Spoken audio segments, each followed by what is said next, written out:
Julie will let me know the moment we're free, we're set. Let's try to show them that we are history makers. Make crazy. Are we ready? Okay. Hello, friends. Hello. Wow. You can see how happy we are to see you this morning. Hello. Hello. Okay. Wow. Okay, I'm excited for this day 4 of History Makers Training November 2017. My name is Babushia. I'm the coordinator of History Makers Training, and I'm here with the delegates, as you can see, and they are happy to see you guys online. So once again, hello.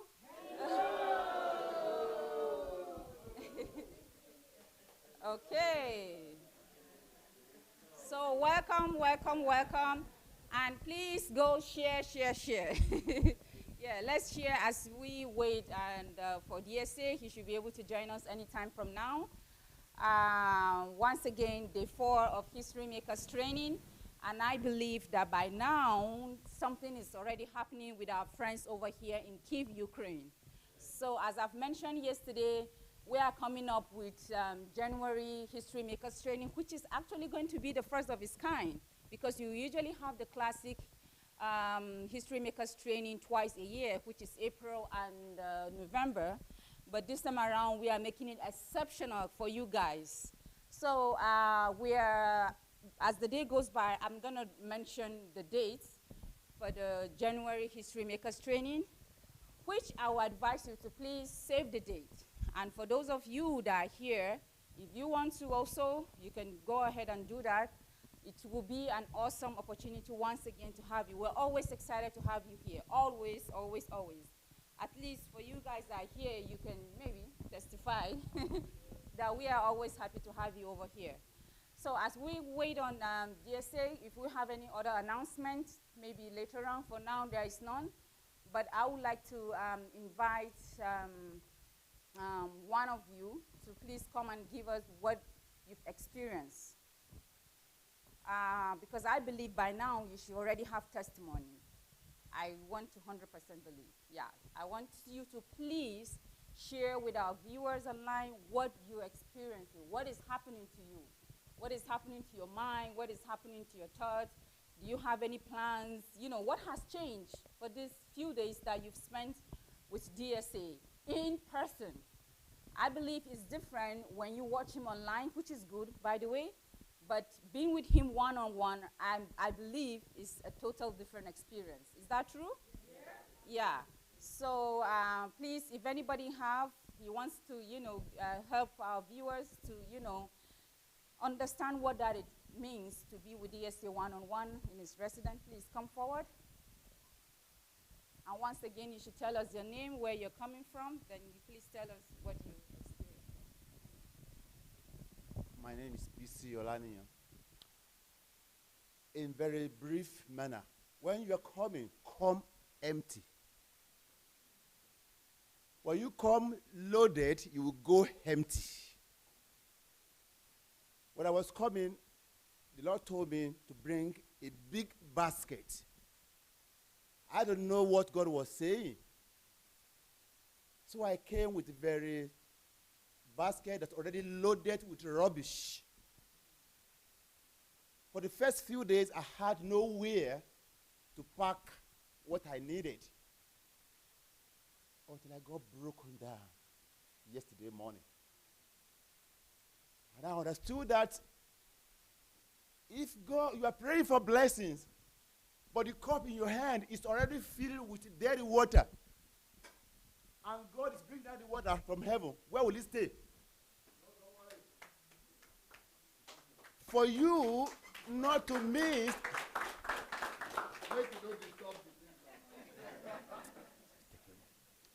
I will repeat myself again. When you are coming, please come empty. If your cup is already full, it will go bad. So when you are empty, you have a receptacle to receive the blessing. I said I came with a load of baggage, rubbish, stinking knowledge. It disturbed me from receiving what I needed. Until I waited the first 2 days, I got broken down. And I had a receptacle to receive what I needed. Come hungry. Come thirsty. Then you'll be filled. Share what is prejudice in your heart. Come neutral with expectation. And we'll go back every day loaded with blessings. Thank you very much.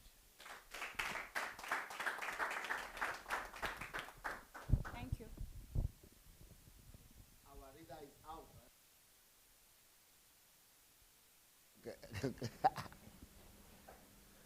Откройте дверь на какой-то минут, потому что что-то жарковато здесь.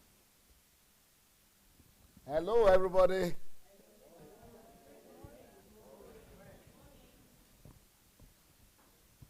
This is HMT. I'm sorry. I know that you people are having less sleep, little sleep for your liking, but this is HMT.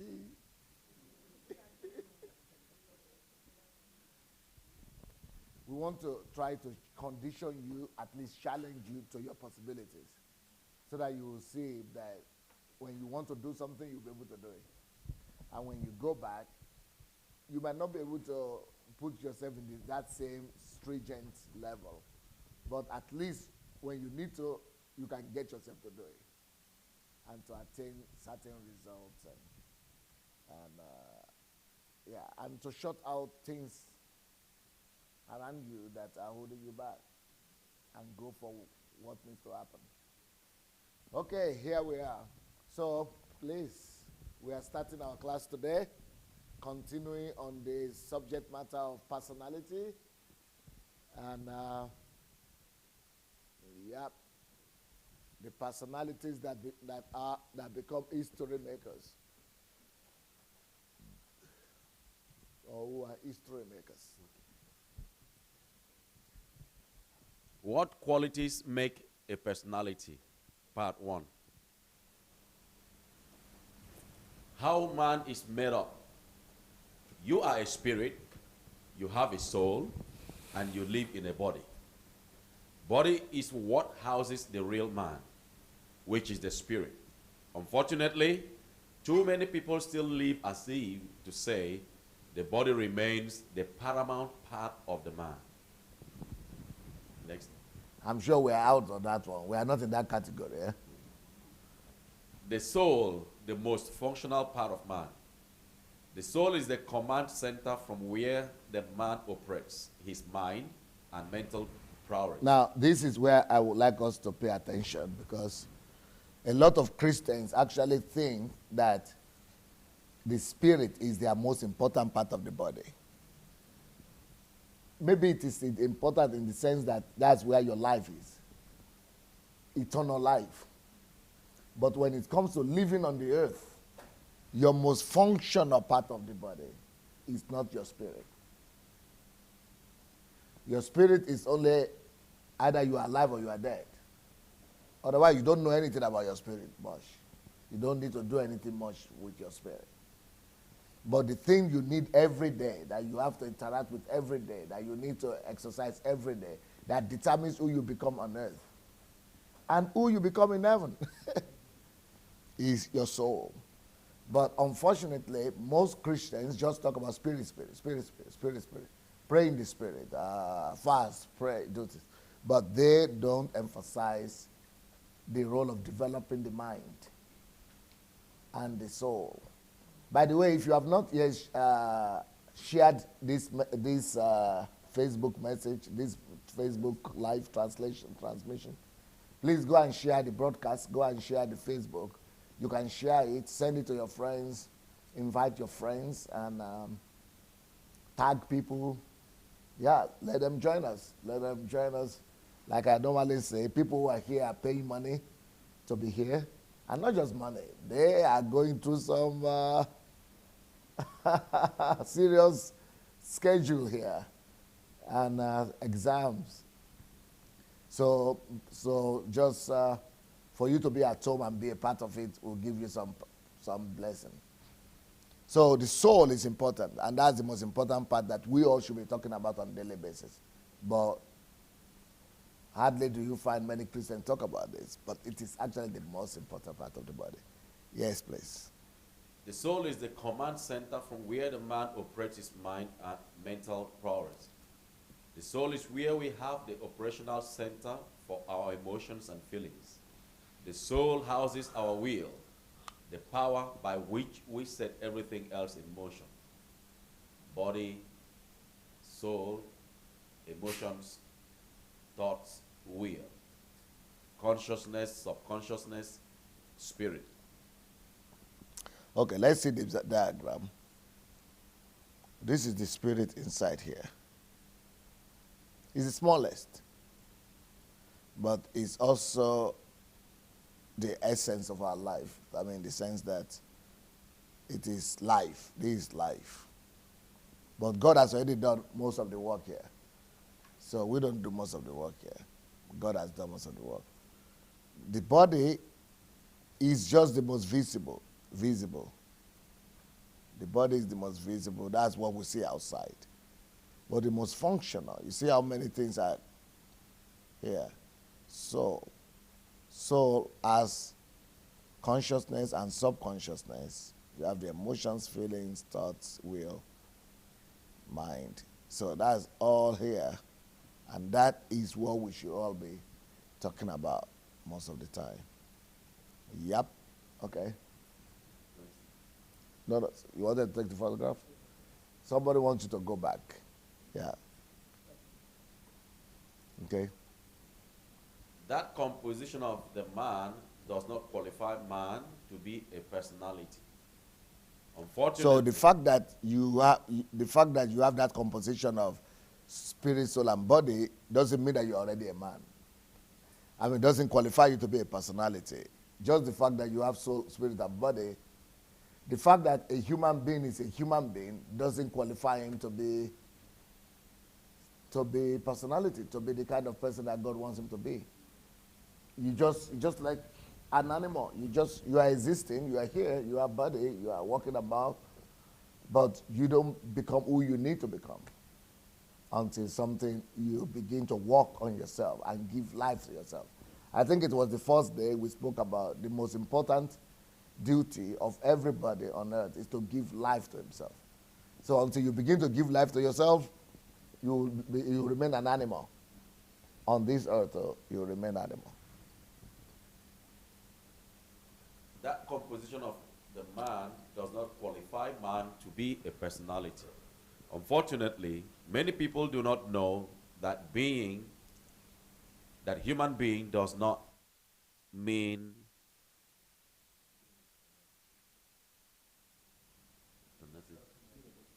does not mean being a human being doesn't mean being a personality.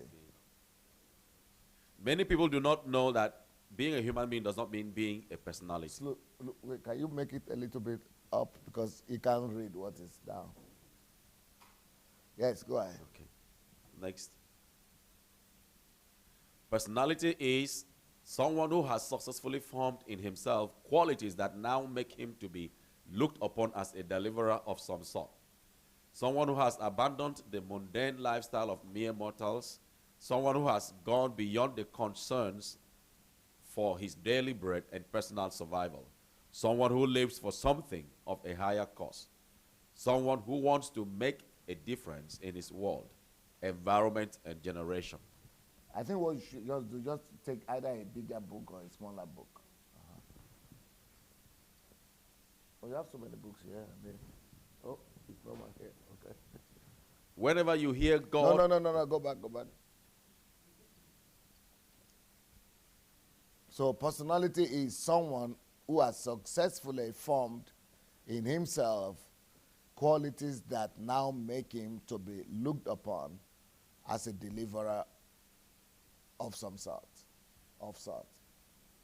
So I want all of you to look at that first definition of a personality and tell me what you understand by it in your own words. Who is going to do that one? Otherwise, you all stand up.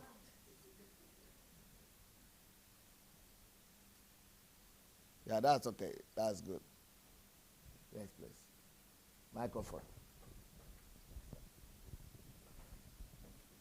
Well, I would say, first of all, we need to see the goal before forming ourselves. We have to see in what we want to successfully form ourselves. Okay. And I think it's only God who can reveal that to us through the word, through our inner calling, which is in us. So what you are saying is that, first of all, before we even form in ourselves the qualities, we need to determine the goal where we are going to, who we are meant to be. That is according to God, not according to the profession your son chooses, Pastor Ruthie, but according to what God intended him to be. So it is that goal, according to the mind of God, that now informs me what qualities I am to develop or form in myself. That should always be the determining factor, the most important. Hello, Olia. Mana tekni našli? Junaidite nešto ne bude. Tati abi abatom eti se detali. To što vi napisali mneta detali. Shota paka na editi abatom bude. Sorry guys. So I will remember that where I was. That's the goal, the image of what Yeah. we are to become. So we first of all have to start with where we are going, what God said we should be, who God said we are meant to be. So that informs what we now develop in ourselves. Now there are different ways we could develop certain qualities that will enhance us becoming who we need to become. Either we go to school, but that school we choose or profession we choose has to be informed by the identity that He's given us. Okay. And then, but we could also develop these qualities, form these qualities in ourselves by self-development, which is even more important than education.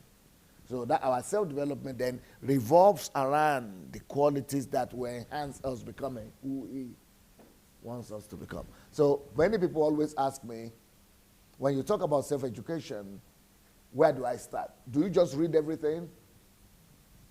How do I know what to read? How do I know what to focus on? Well, this is it. You must know, first of all, from there, where you are going. He means for you to be. And then that informs you what qualities you need to form in yourself.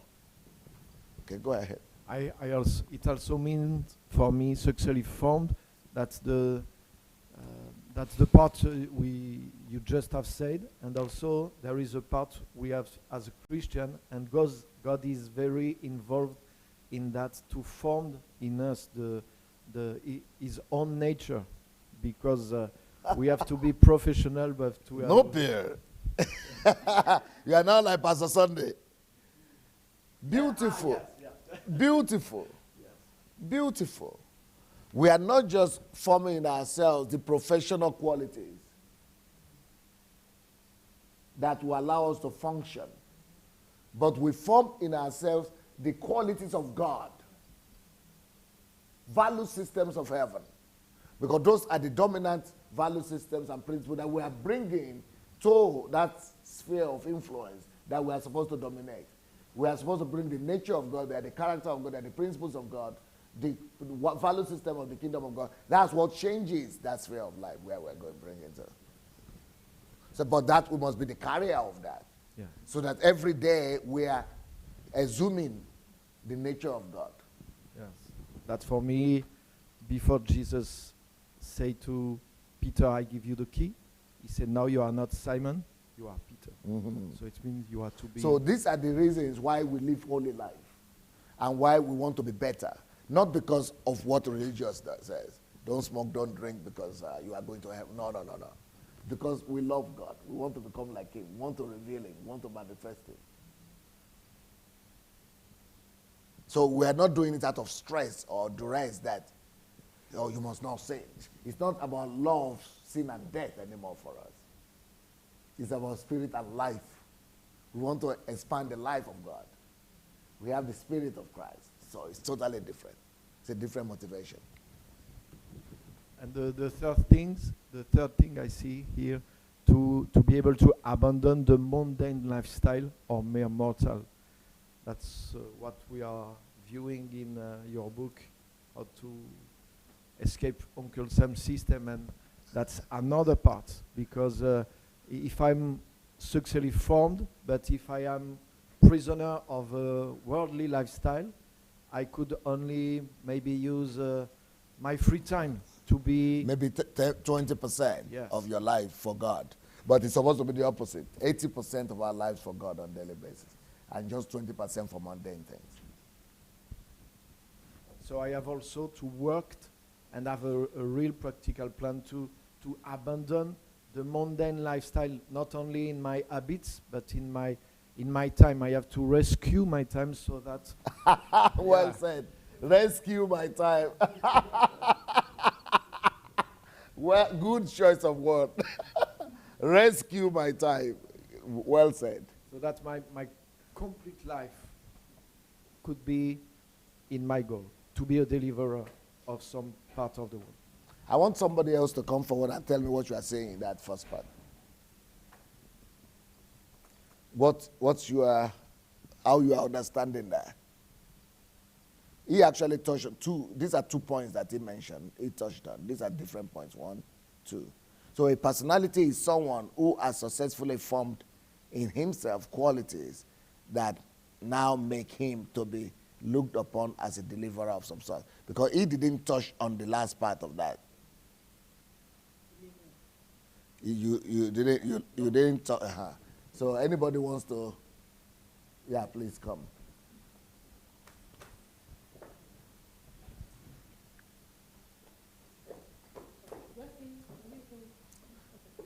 All right. Okay. The way my name is Christian. The way I see the picture I have is viewing it from the kingdom perspective. I am awesome. Viewing it from the kingdom perspective, I am somebody's cry for a solution. Beautiful. Somebody prayed. Somebody had a challenge. Somebody saw something in the society, in this planet, on this planet, and cried out to God for help, for solution. And God, in his infinite mind, decided to form you, and I. Packaged us as a solution for that problem. Beautiful. So, a personality is somebody who has taken the time, and God has also put us in different situations. Just like Joseph. Some of us have been in the pit. Some of us have faced persecution. Some of us have faced betrayal. Some of us have gone through different situations. But even in that, God was forming in us the compassion, the patience, the endurance, the boldness to solve certain problems. To take And responsibility. Take responsibility. And our manifestation in that sphere of influence, our manifestation, and through processes, structures, and systems, we become deliverers. Therefore, providing, bringing forth, manifesting, and providing the solution that God created us to provide. Beautiful. Now, the next question is, so if each one of us, let's even say 10% of Christians in Nigeria, this is what you are talking about, deliverers aspect, right? So, and everybody has his own spot like that.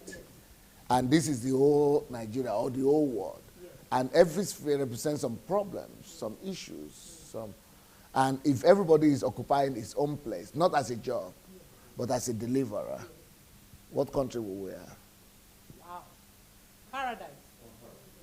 Heaven on earth. If, please, do you mind if I? Yeah, please. If you stand here, Then let's just form a little.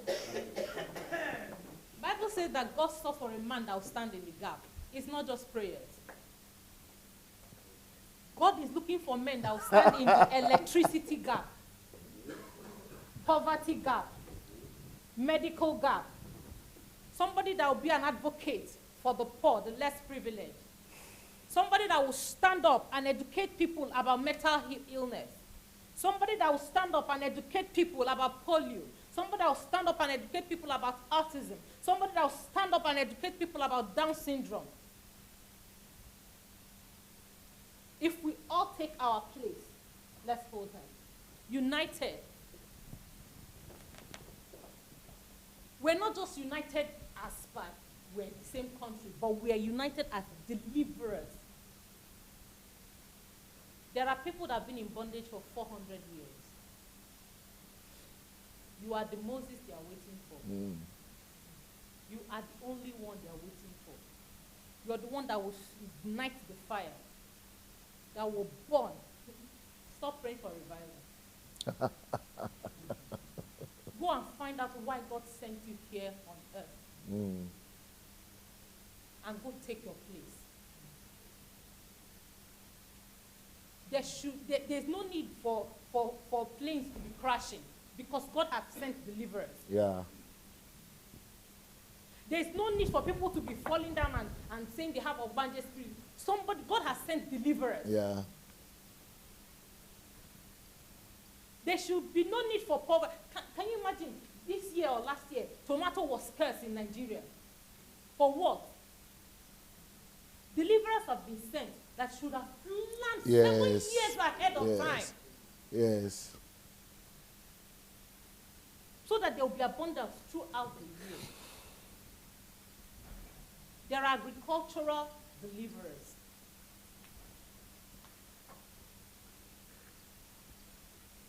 Please, it's time to do research challenge.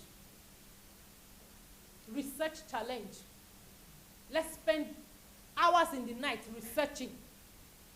It's not just hallelujah challenge. Thank God for hallelujah challenge. It's time to do research challenge. But you see now, Grace, the idea, what we are talking about and what I think you pictured and got very well, is that everybody is responsible for something.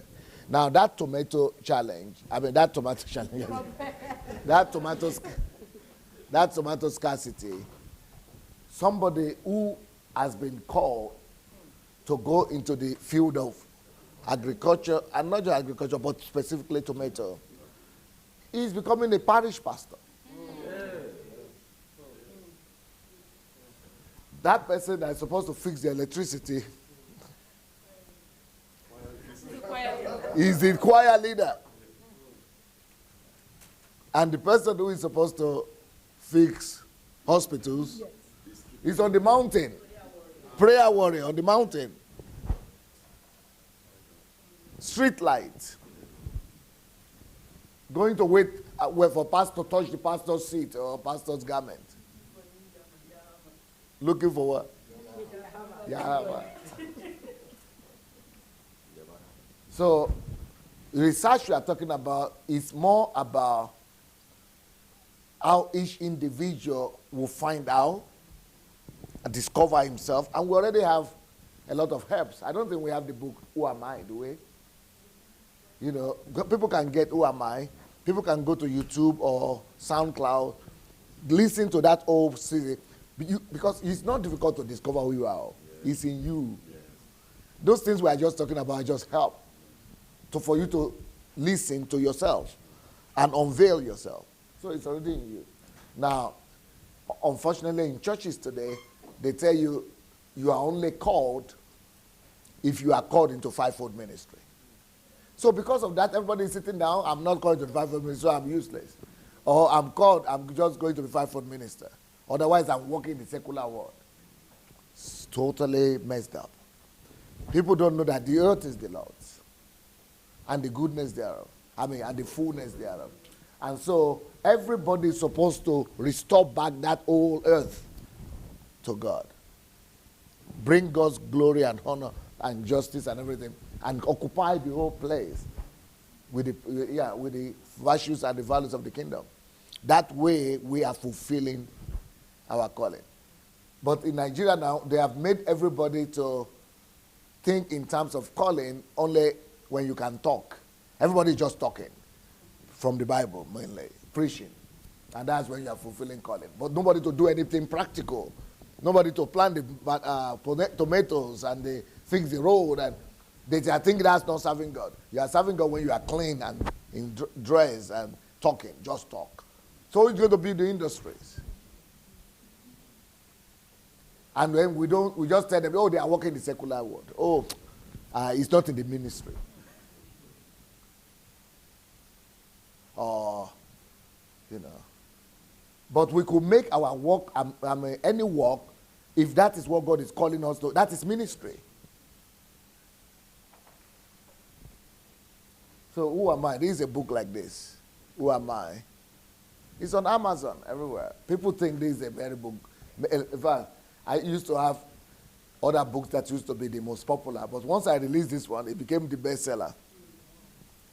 It's really helpful to people. It helps people to discover who they are. So, beautiful. So, a personality is somebody who has paid the price, like he said, who has developed, who has realized his mandate from heaven, and who has gone through the process and the rudiments of developing the qualities that will help him to step out and take responsibility. And as she has said now, and then provide God's solution in his own sphere and territory. If everybody is doing that everywhere, we have heaven on that. And that's the whole concept. The whole idea of God is to duplicate heaven on earth. The whole idea of even creating the earth in the first place is to make it a miniature of the original prototype, which is heaven. So our whole effort here is not just to walk, and try to eat. He said, don't worry about it. No, that is, God cannot create you, a whole you, just for you to be struggling to eat. Even dog doesn't struggle to eat. Even bird doesn't struggle to eat. So that cannot be your purpose. I mean, that is useless in you altogether. So anything that is connected to survival is not your purpose. Work is not meant for survival. Because they didn't need to survive in the Garden of Eden and they needed to work. So work, therefore, is for fulfilling divine mandate, not for surviving. But today, people work to survive. Misuse of potentials. So that's what we are talking about, right? But for you to be able to walk according to understanding, you need to become a personality. Beautiful. Thank you. Включите свет. Put on the projector. No, need свет. That's because whatever. Okay. Go ahead, please. Okay. Read number 2 again. Someone who has abandoned the mundane lifestyle of mere mortals. Now we stop here. So what do I mean when I talk about mundane lifestyle of mere mortals? Like someone that's... I think they might want you to stand. Someone that is not pursuing what others are pursuing. What everyone is pursuing, the flashy lifestyle, their sole purpose is the kingdom. But what is bad about the flashy lifestyle? It's meaningless.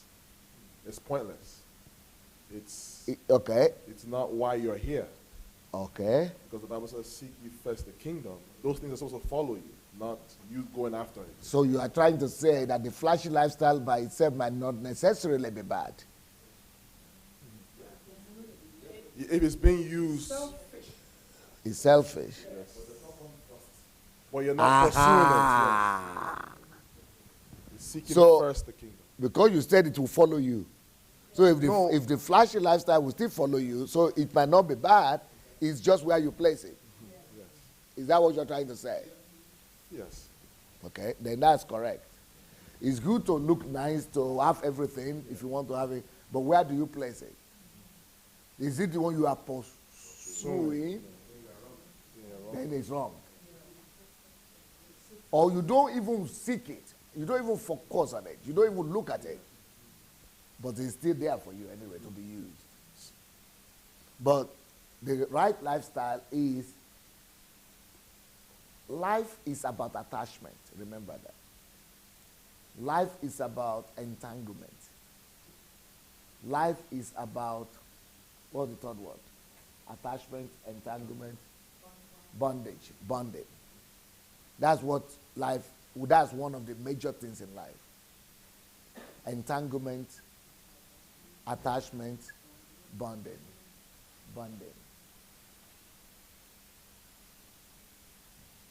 And this is where most people are unaware that the whole scheme of life and of Satan is to attach you to something, to get you entangled with something, to make you be bound to something, but the wrong things. But God's whole concept and the whole concept of New Testament, God living in man, is that you have the only legitimate bonding and attachment, entangling that is legitimate, bounding with God. But you know what happens in real life? We are bonding with husbands and wives, spouses. We are bonding with children. Then we live for them. Because what you are in bondage with, what you are bounding with, attached to, is what you live for. We are attached to, entangled and attached to lifestyle, survival. So when you are entangled to living, survival, making a living, then that's what you live for. Struggling, making a living becomes what your lifestyle. But the only legitimate thing to be entangled to and bound to, bounding, entanglement, and what is the other? Attachment. When you are attached to making a living, that's what all your whole life will be about. You'll be running right together.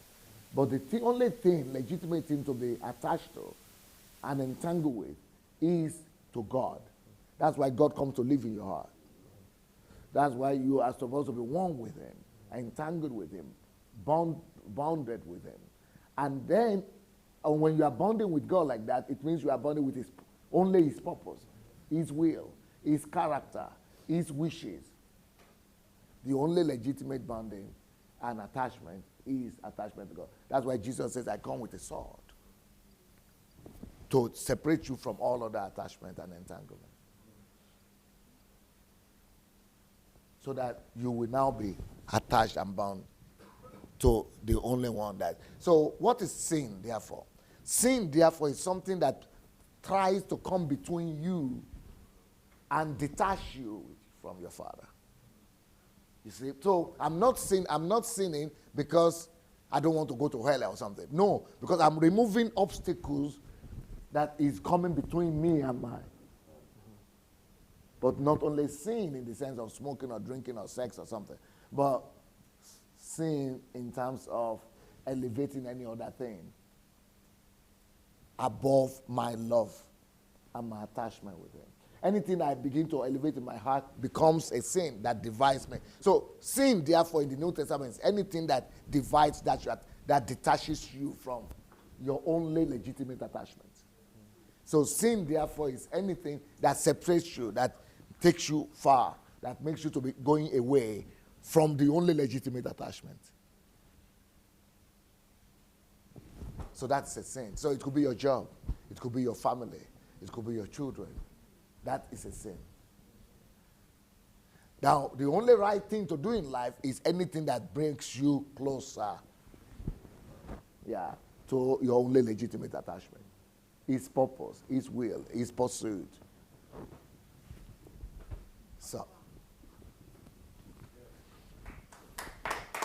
So when we are talking, can you show that number 2?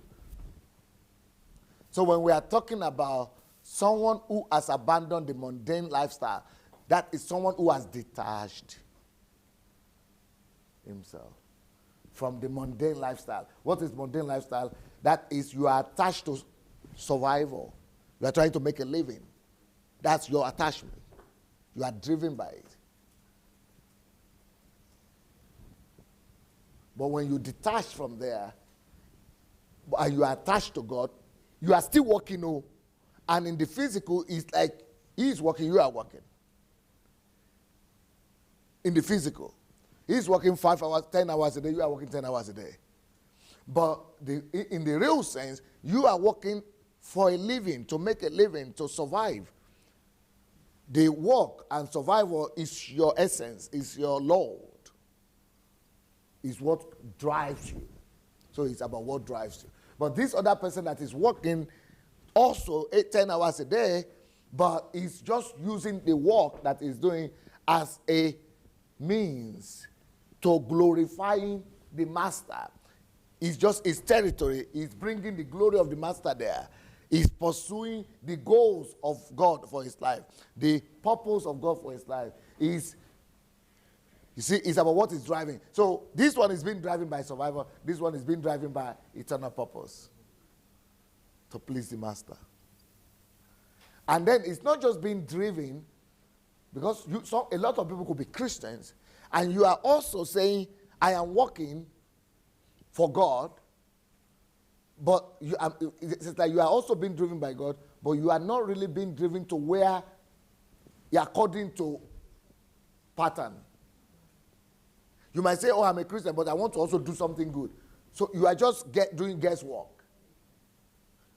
Even though it's still better than the one that is just overcome by the world and lifestyle. But you are just trying to, in your own mind, your own initiative is coming from the earth. Rather than you, first of all, finding out exactly where he wants you to be, where he wants you to bring the glory to. Then you are walking according to understanding. Then you are attached to not just God potentially, but you are actually one with him and with his will for your life. And you are absolutely satisfied that you are doing exactly that, which where he wants you to be, doing exactly what you want. So you are living, you are entangled to his purpose, to his personality, to him. You are living a full life. Yeah. You are reclaiming that part of the earth for him where he is designating you. If he wants you to be there and you are here, even though you are still doing good things, it's like saying they want me to give exams in mathematics and I'm giving exam in physics. Even though I pass, but in the wrong subject. That's why some people will be excellent Christians as a pastor or excellent minister, but God wants him to be an excellent medical doctor. That's why the God factor is important. And that's why he decides. He is the Lord. You are not the Lord. The earth doesn't rule over you. His will is supposed to rule over you. So the detachment is important here. Here, why I call it mundane lifestyle is because of mere mortals, because everybody around you is living like that, like mortals. Everybody around you is doing one and the same thing. Why is it mundane? Because it starts on the earth and ends on the earth. Okay, what are the examples of things that start on the earth and end on the earth? For example, marriage, children, job. But if it is a job that is pursuing purpose, not job work that is pursuing purpose, it doesn't end on the earth. Because I'm using it to gather treasure in heaven. You see. So we detach ourselves from mundane lifestyle and become deliverers in that place where God wants us to see us. All right, number 3. Someone who has gone beyond the concerns for his daily bread and personal survival. That is very strong on people, isn't it?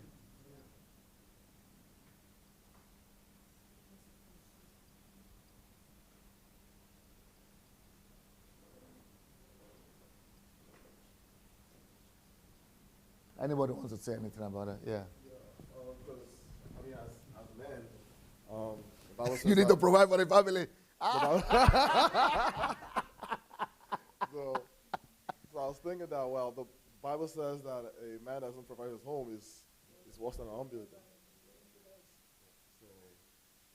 With the solution to that is similar to what Pastor Olabisi has said. And there is another guy in our in our platform, Rick. His name is Rick. So he's an IT guy, and he used to make a lot of money, like, in the UK. But when he came across the teach, he was making a lot of money, but because he didn't have all the wisdom and understanding, it was still a failure anyway. Because he was working so much, lost his family, lost the money because he was living like every other person. And then, but when he now came, he reached the bottom, the low bottom or whatever, the bottom, rock bottom. The rock bottom, and then he discovered that, instead of me going back to that survival and running after shadows, why don't I just say, okay, anyway, to cut the long story short, he went and picked up a job in the store, just arranging things in store for 4 hours a day, just to get minimum. Something he needs to pay for his rent, keep himself going, and he just works 4 hours a day. And 8 hours a day is listening to all the messages. As a result, in like 6 months, he was so developed.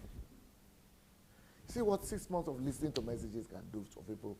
That, what he didn't get in university, what he couldn't do all his 30 years of life with his, he divorced and all those things. So now he came up with project number one of not just becoming a millionaire himself because he finished the series, put up a system of becoming a millionaire for himself.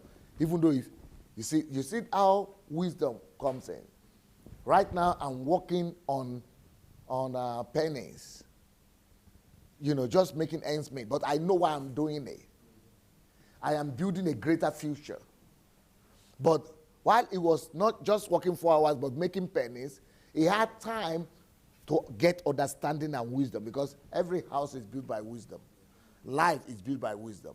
So that wisdom he got in that 6 months was enough for him to build, not just to make himself a millionaire, but to build a system of producing millionaires too. Because he was able to have enough time every day, 8 hours, 6 to 8 hours listening. He studied the whole thing very well. Then arranged it into a system to make himself a millionaire, and then to also be able to make other people into millionaires and package it into a product. So he's now working, most of the time he's working, first of all, his priority work is to develop himself. And then he went from developing himself into packaging his own product, into forming his own, where his passion is and where he sees his future in. And rather than being busy or every day working on something just to get money, and which is not his passion, which is not his future, which is not his, but he set himself free from that, doing minimum that he needs to just keep the body going. Then now he started building, he first of all built strength in himself, inside, character, personality in himself. Then started packaging products that are in connection with where he sees himself, where he feels God wants to see him. So one of the things he did, like I said, to become a millionaire, that is not his calling, but that's the knowledge he got to become totally free, for him to not even do that 4 hours something anymore. Then he started providing that services for others, so that when he's producing other millionaires, he's also gaining, that becomes a system of just generating income for himself, for others, setting other people free, it's just a whole system of. Then the second thing is where his own passion is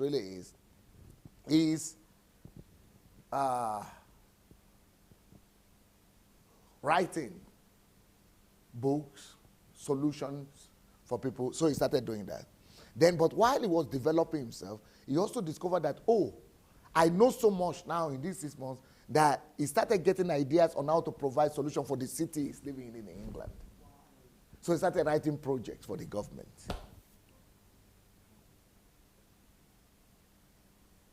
And then he also discovered that all this knowledge that I know, many people don't know them. So he started a mentorship program for people from all over the world. So that is what building yourself into personality can do for you. But it takes, first of all, getting yourself disentangled from that pressure of making a living. And what do we call that last one? Daily, so is it number 3? Daily bread and personal survival. But so what he still has daily bread and personal survival, 4 hours a day, but just enough. But not making that now the dominant factor in his life. Not like everybody else. What do? That is the dominant factor in people's lives. Like 80% of their lives is all about that. But what he has done, he reduced that to like 10% of his life. Yes, 80%. Okay, so 20% of his life, and 80%, he became the owner of 80% of his own time and his own life. And then he's able to arrange that time, his life, to adding quality to himself, building in himself. Because some people might sit at home and don't use the time to build themselves, or to build their future, or to construct where they are going. People can just sit at home and be watching television. But it was easy for him because he said he became addicted to the messages on Sunday the Elijah Official. So that addiction helps you because you don't want to do anything else. And then he was lucky because the wife left.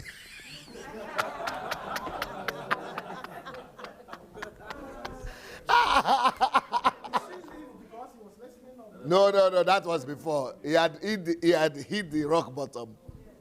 It was that tragedy that woke him up to the fact that I was pursuing success, but I'm falling apart. My life was falling apart. Success found in the place of pain. Yeah.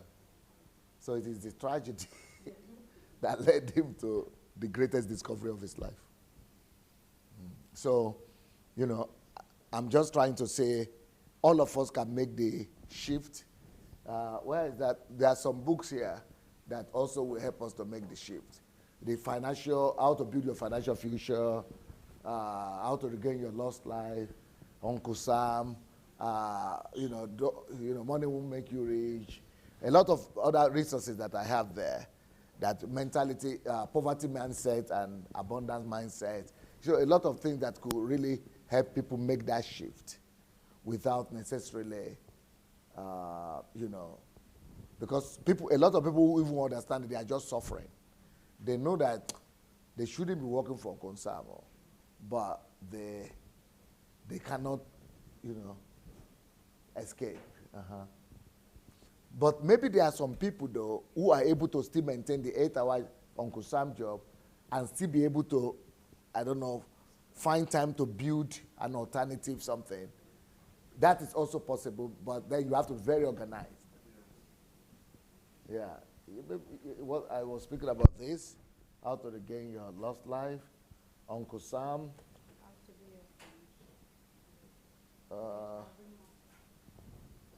Yeah, I already have Uncle Sam.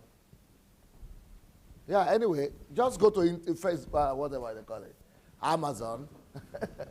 Go and look for them on Amazon. Yeah, how to build your financial future. Yeah, money will make you rich. Yeah. Because it's like money factor is a big elephant in the room.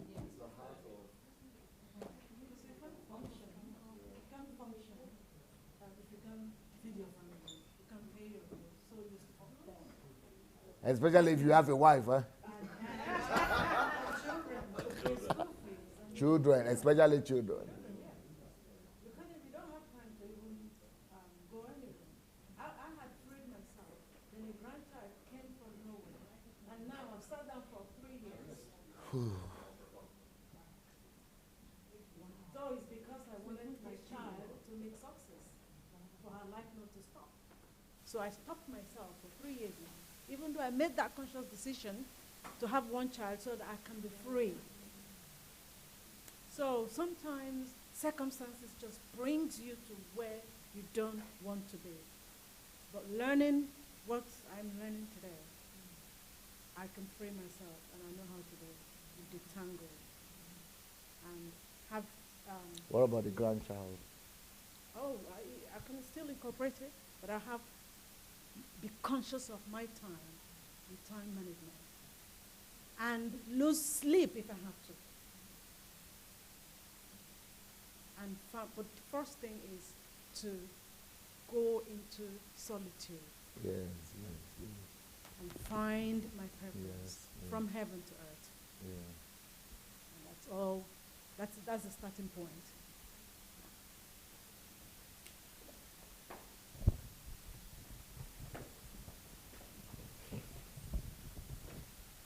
And that is what Jesus called mammon.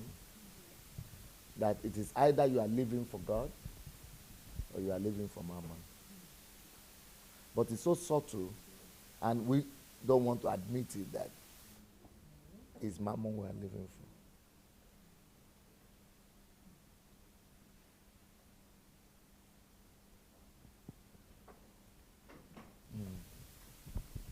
And in reading your books, what has popped in my mind is that people put their faith in the world system, because we train our children. We train our children during years with the hope that they will succeed, to have money.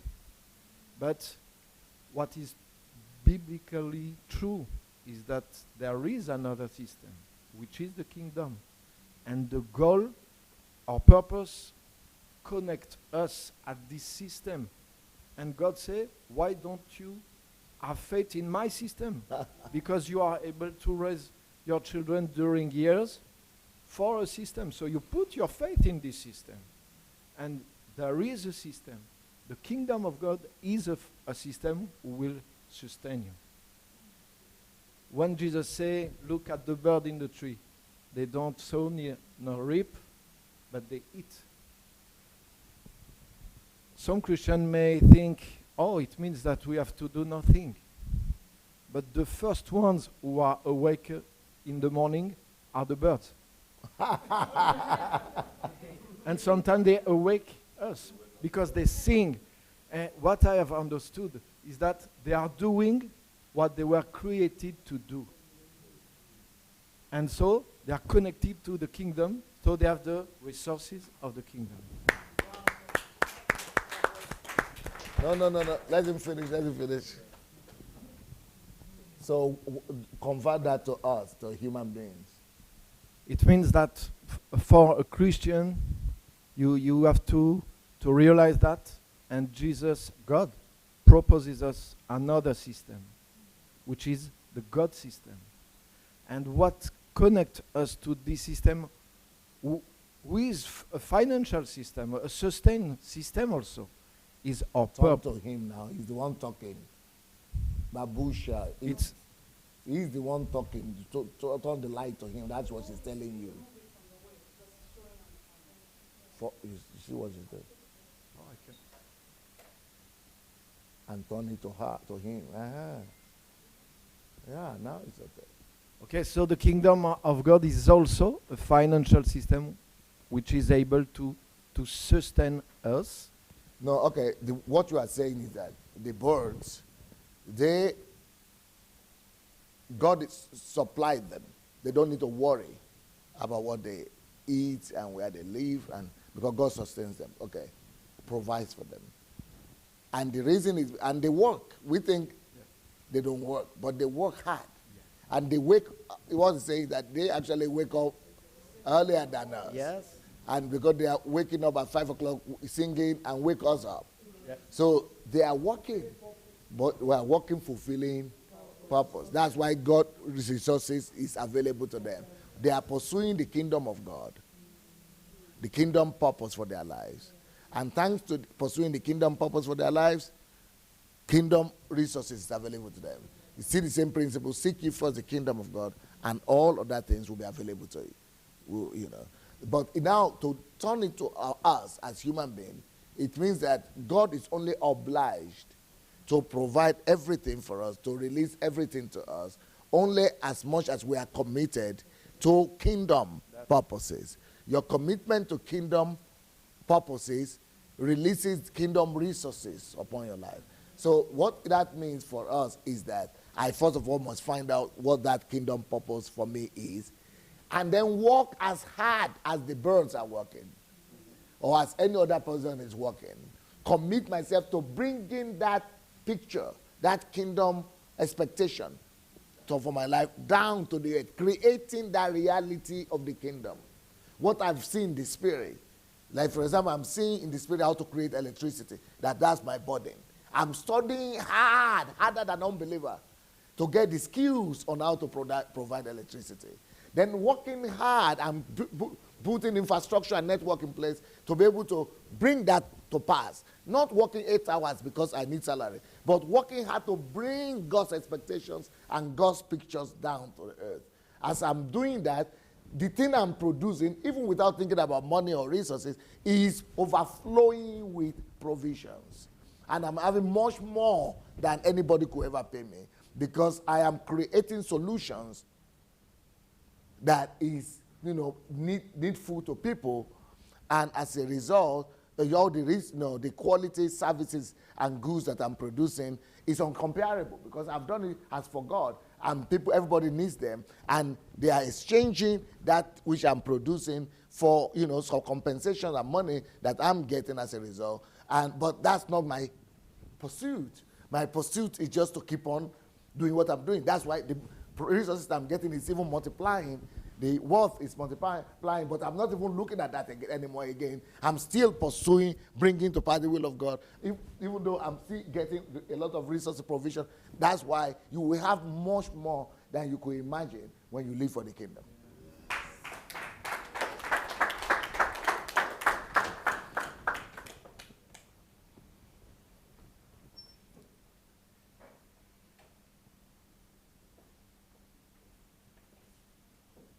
It's too far now.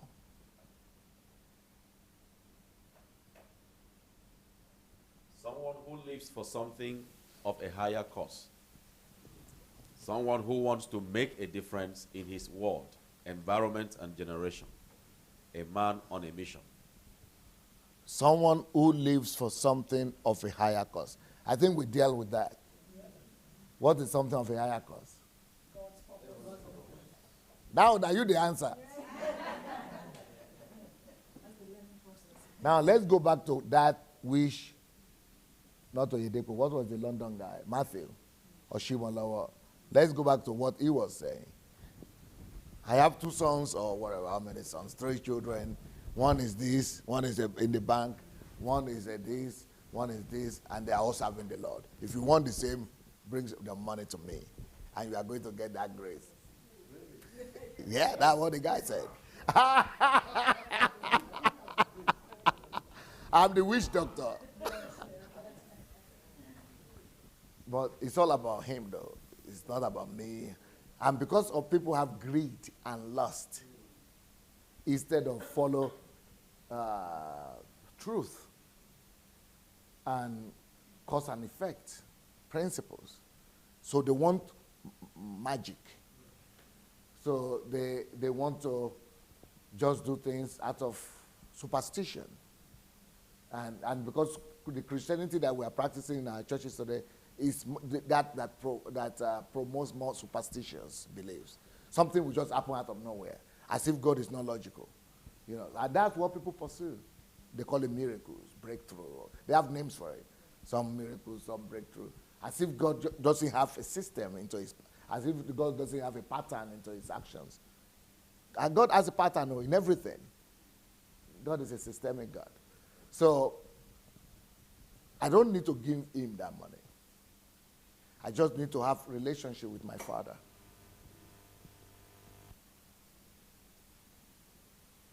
And when I have a relationship with my Father knows better what he wants for me, what he plans for me, where he's taking me, why he even sent me here in the first place.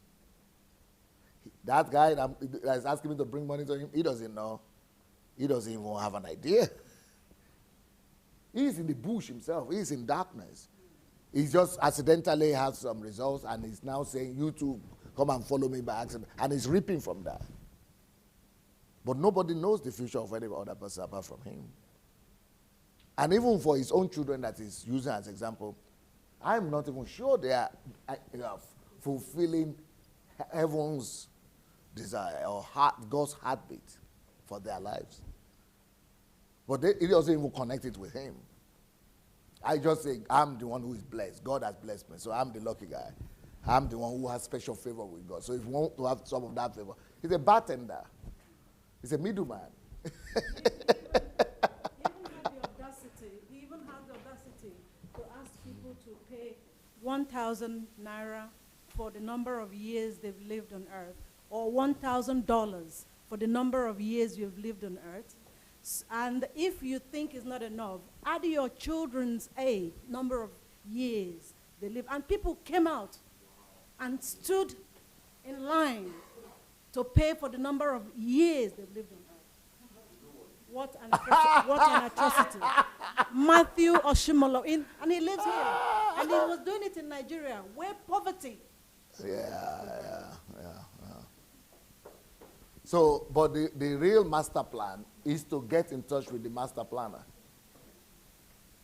You know, he's the one that knows the future for me, for everybody. And so I just need to connect with my Father. And once I've connected with my Father, I know what he wants for me, then I follow that thing. So it's not about, so that is the higher cause. And the fact that that person is working in the bank, that I don't have the assurance that that's exactly what God wants him to be doing. But because of human lust, people say, oh, his son is working in the bank. Maybe my own son will work in the bank too. It's lust. It's greed. That's not what should be authority to us. That somebody, oh, he's making he's making money, oh, he's got a good job, that thing is selling, oh. That is not supposed to be the driving force for us who know God. The driving force for us who know God is what he is thinking. What does he want for me? Where is he calling me? What did he send me here for? It's all supposed to be emanating from there. Because then if I will walk like that bird is walking, commit totally to fulfilling that assignment, I'm going to be paid much more than I need. So that is the essence of living. Not just say, well, that person, he finished high school, university, and he's already having 2 cars, 2 houses. Good for him. But he could have 100 houses and 100 cars and still fail and still not be fulfilling mandate. So it's a great failure.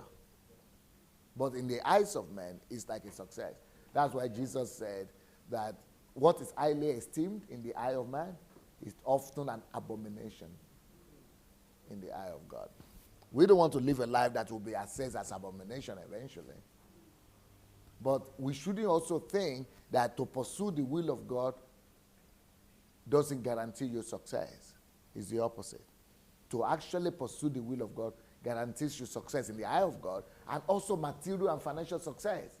If you are really pursuing and doing what God wants you to do, it just like I said, you are pursuing your sight is focused on just pleasing him but working hard, working more than the average dude, but doing your maximum. There is no way you'll be poor.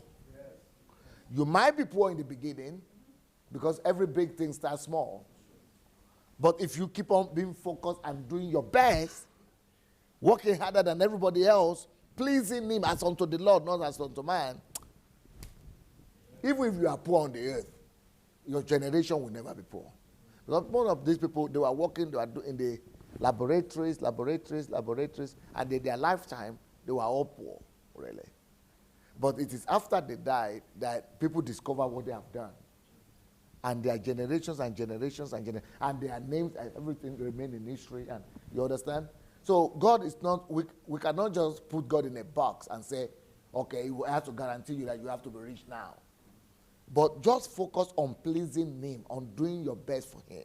He knows how he will play it out. Now, later, in 200, some of these people, it is 200 years or 400 years after they have died that people discover what they have done. And their personalities now for the rest of the world. So they are now impacting and affecting more people than they affected in their lifetime. And then they are affecting more people for the rest of history of humanity. And they are already in heaven. So it's the same thing in the Bible, because in Hebrews 11 it says, some of these, by faith, they did not receive the promise physically, right? But by faith, they received the promise by faith. They died not having received the promise. But we are learning from them.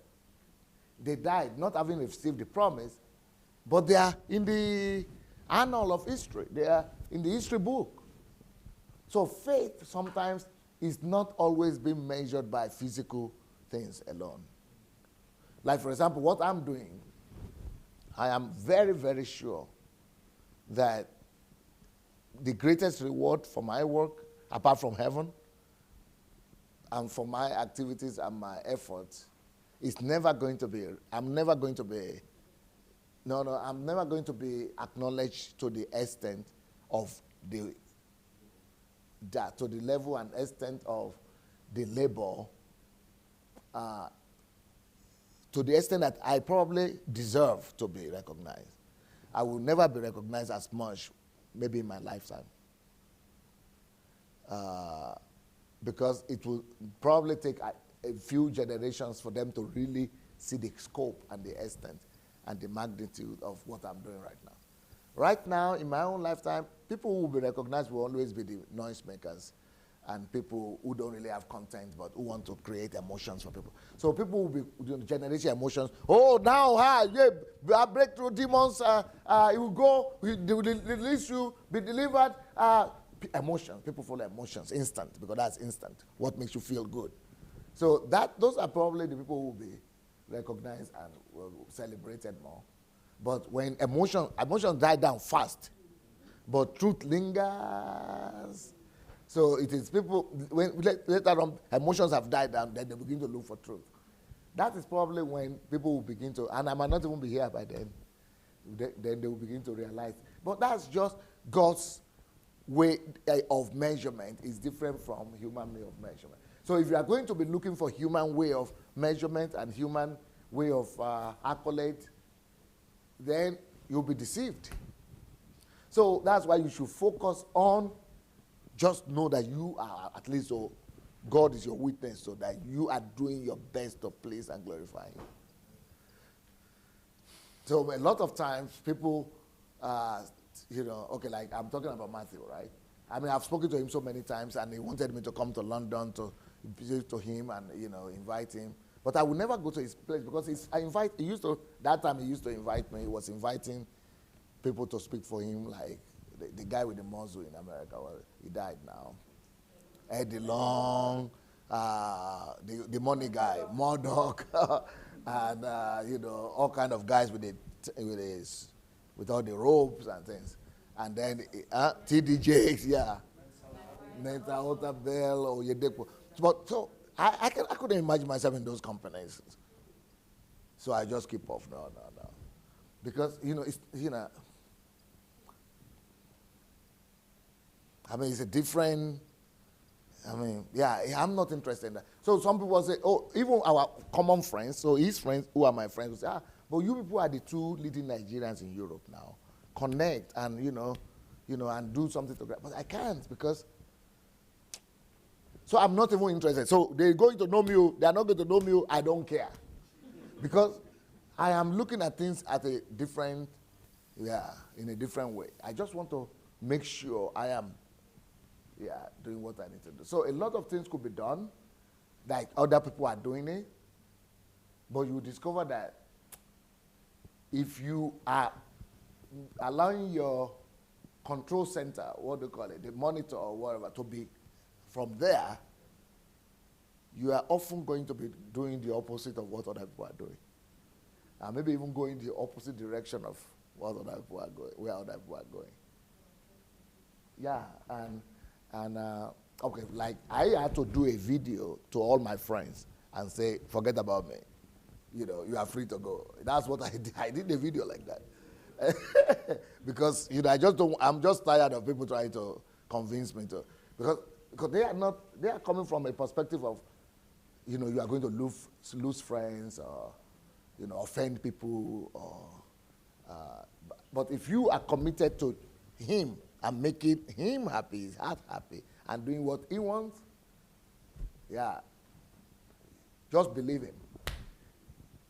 So instead of receiving glory, you might actually be receiving insult for doing what is right. So instead of being praised, you might actually be attacked or suppressed and even killed. But don't look at that. Just focus on making sure that you are doing what his heart wants. So even if they kill you now, God will still, you know, the truth, you could be killed also. But how many times you kill the truth, it will still come and resurrect and say, so let everything even be negative about you right now. But just commit yourself to making his heart glad. Because he doesn't die, and he is forever alive, he will, you know, speak for you sooner or later, exonerate you, and vindicate you. And you will still be the one that is right at the end of the day, believe me. You will be the one that is going to be remembered. So, at the end of the day, let's make sure that we are living from there here, not from what everybody that person is doing. But when I've met a lot of pastors in my lifetime, and I'll tell you what you people are hearing now that's sounding so simple, that live from there. 95% of the pastors that I've ever met in my life, they live from here, from observing, oh, that's the trending pastor. Oh, that's what is going on TBN. Oh, that is what Pastor something did. Pastor something said, oh, I read that book. So if people are not living from, people are not even used to living from there. Everybody want to copy. Oh, he did something, it worked for him. The church grew in 2001 year. So it is all about here, down here. It's easy like that. People just love observing and copying. People don't connect. You can still learn from what's going on here, but learn to facilitate and enhance what instruction you are receiving from there. But people don't even remember that they need to consult there at all. I'm talking pastors even. They don't even remember that anything comes from there. Even if they pray, they are praying so that he will bless what they are doing here on earth. They are not praying so that they will find out what he wants to do and bring it. They are just coming to him to say, you know, you do what I'm already doing. So be faithful. Be faithful and be committed to doing the right thing. God will exonerate, glorify, justify sooner or later. That's what I can say about that one. Someone who wants to make a difference in his world, environment and generation. Someone who wants to make a difference in this world, environment, and generation. Okay, so what do we say about that?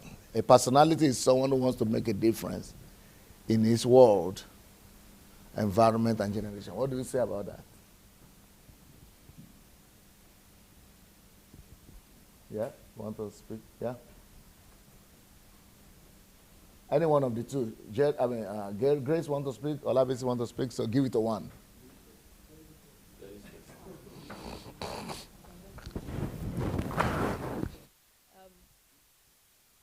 Remember, it's either people or purpose. So, what God has called us here is to bring forth justice, righteousness, truth, and equity. And it has to do with people and with purpose. Yeah. So making difference. The justice is not for you, so it's for for a group of people. It's for a sphere of influence. So you're impacting. Whatever you're gonna do is gonna produce fruit, and that fruit will make a difference in the lives of people. It could be in form of systems that you set up that will cause that fruit to continue. So that particular statement, can we see it again?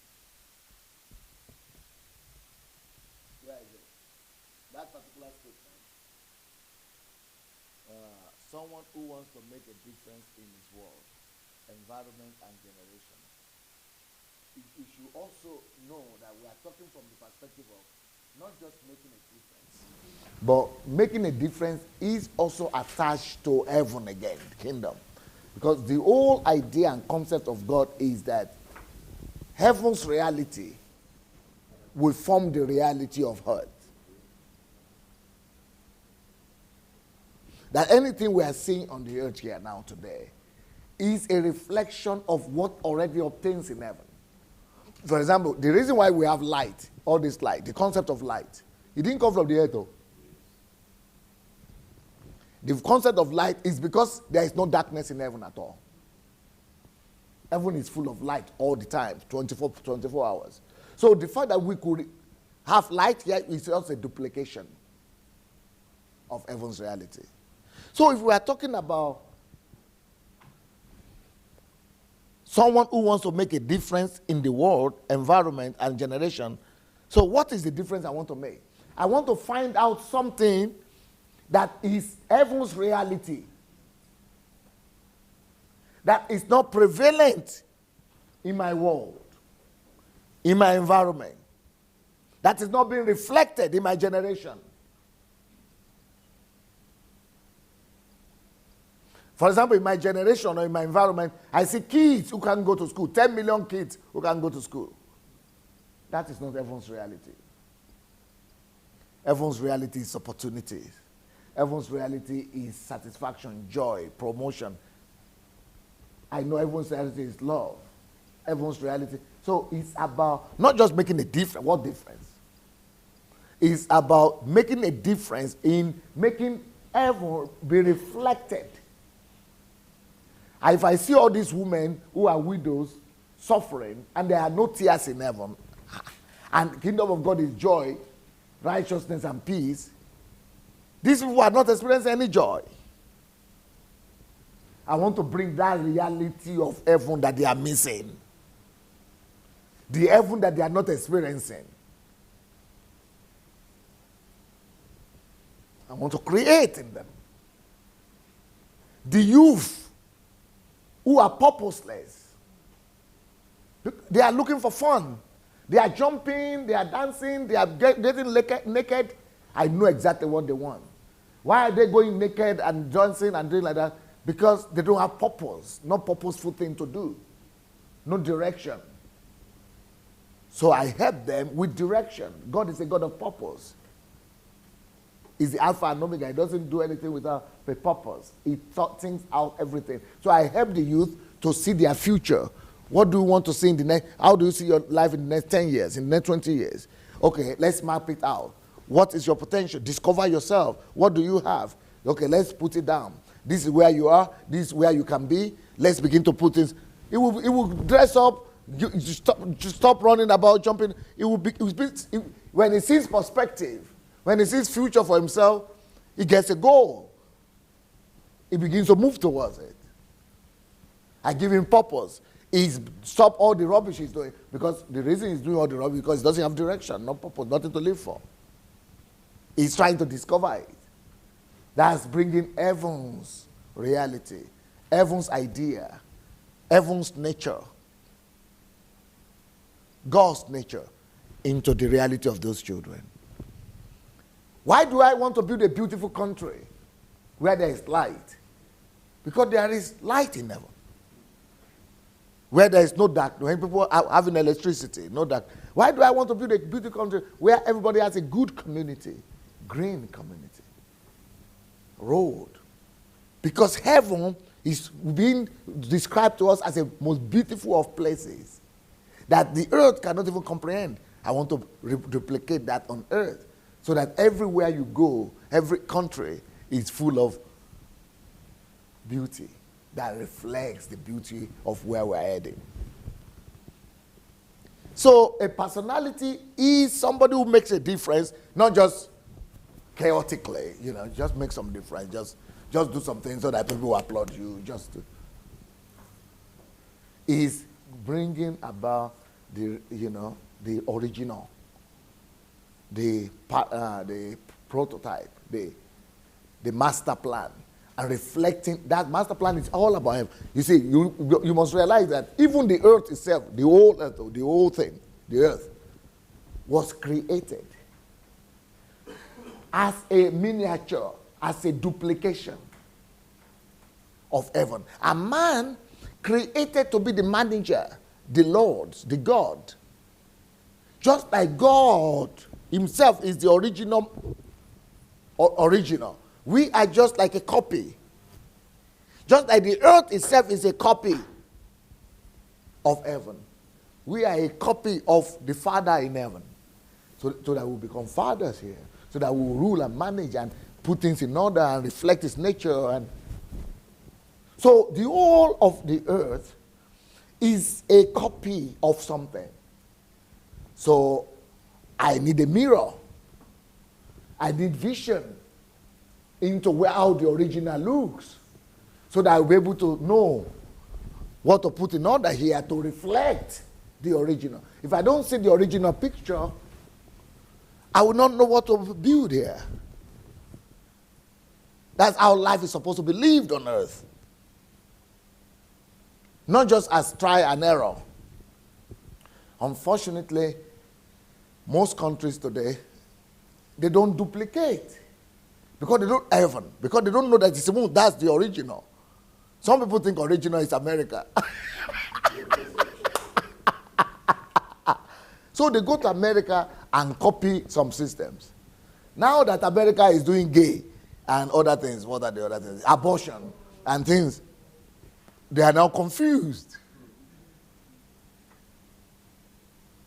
Then America is making them to copy. Since you copy our democracy, copy this one too. If you don't copy this one, we take what we have taken before, we take it back from you. Because they don't have original. They are not copying prototype. They are not copying the original. They are copying man-made, even if it's a good one from the man-made, but you should also know that it doesn't emanate from them. It emanates from there. So for you to make a difference anywhere, always seek to, that's why we read the Bible, to understand how the original is, how the original Father is, how the original God is, how he lives, what does he want, what are his thoughts.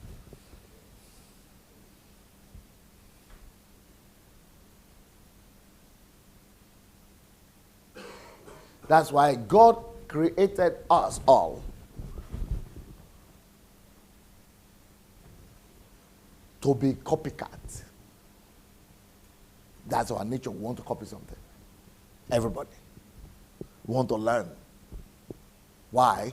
Because that's who we are originally. We were created as a copy of something. That's what is called made in the image of something. That's a copy. So since we are created to be image, our whole functionality is about looking something and duplicating it. But unfortunately, we all look. Why does the Bible say bad company corrupts good man? Because even though you might be a good person initially, but you copy. That's just your nature. You reflect what you see. So why is it that every one of us, we are the way we are? Because our parents were like that. Or our community, environment where we grew up. We reflect, we copy. Either you like it or you say, oh, I'm original, I don't copy anything. Okay. That's why you are speaking with the accent you are speaking with. Because you don't copy. Yeah.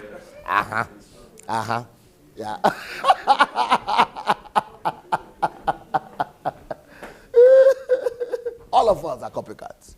That's our nature. We are made to be like that. But it's all about what you are copying and who you are copying. But the ideal is to copy the original. Yeah.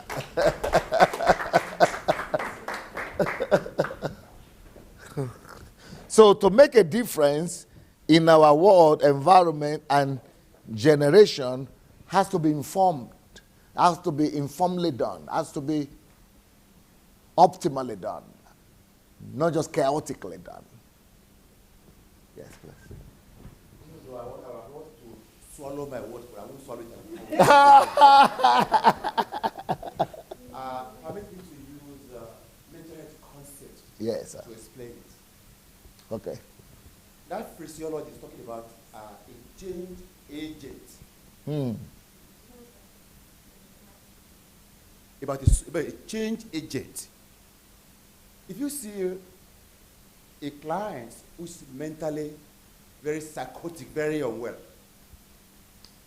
and he or she is naked, and yet very happy, talking to himself and dancing on the road and cares nothing.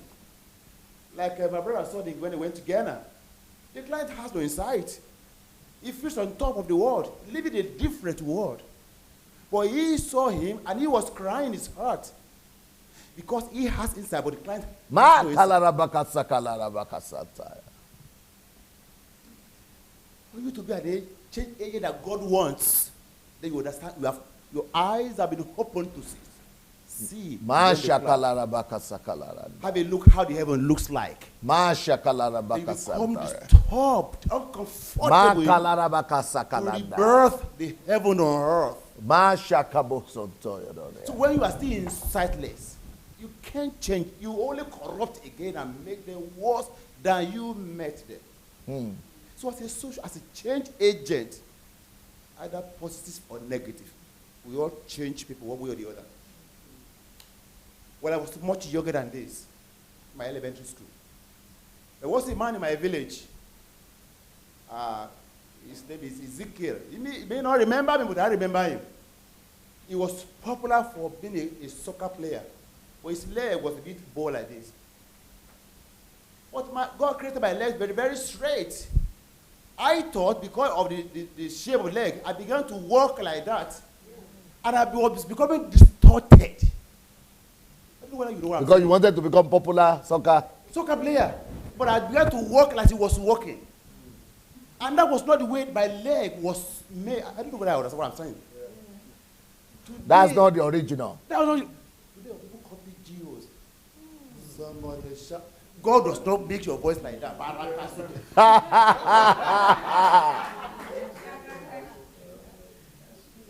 Somebody copied somebody guy began to walk without shoe because they wanted to copy somebody. You make a hairstyle because you want to copy somebody. You don't know why that style is there like that. The original. Beautiful. But actually you are supposed to copy the original. Profound. A man on a mission.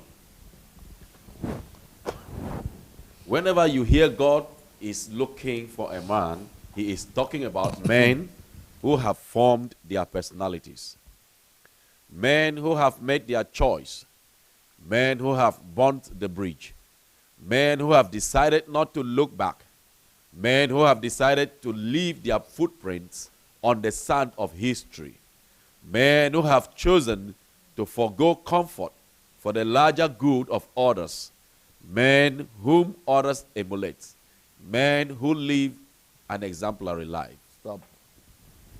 I want to ask all of you a question. Men who have decided to leave their footprint on the sand of history.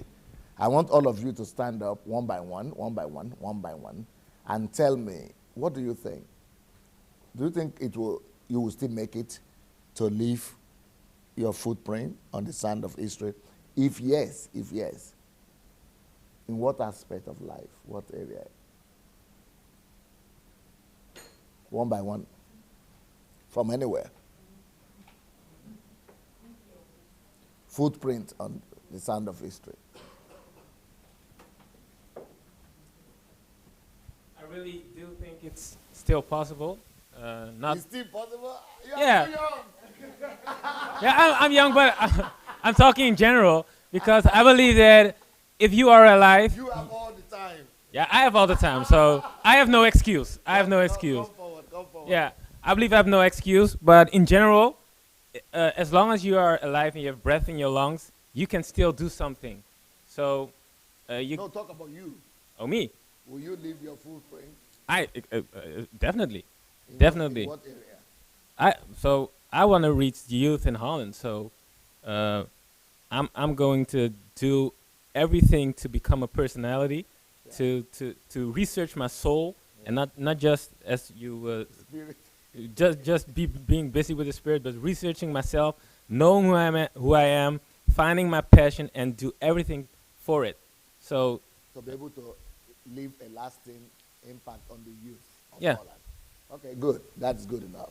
So he knows that he wants to, and he's sure that he will leave his footprint in the lives of the young people. And that is, people is the greatest wealth, because, that means life is being transmitted. And that, because of people, we are people. That's why we remember all the people are history. That's the greatest history. Technology could come and pass, but people. So youth of your country, Holland. Any other person wants to? Like, You can come forward if you are faster. So like I have the possibility to still do something and leave a footprint before I leave on earth. Like loud.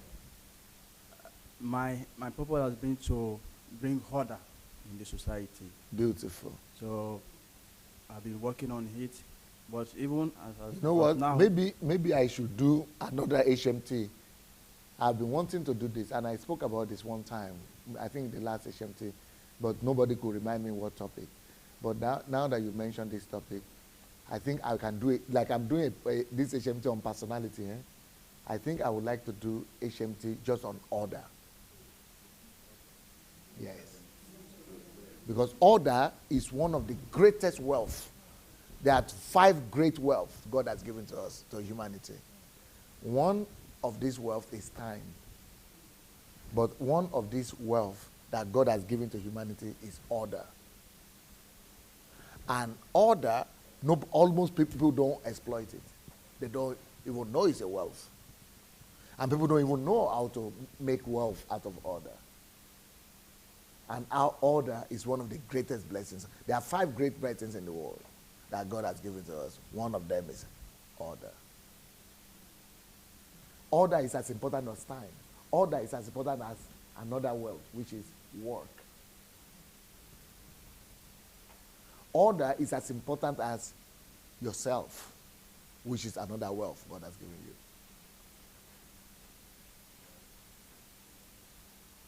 So the fact that I will hear a young man say he's calling his order,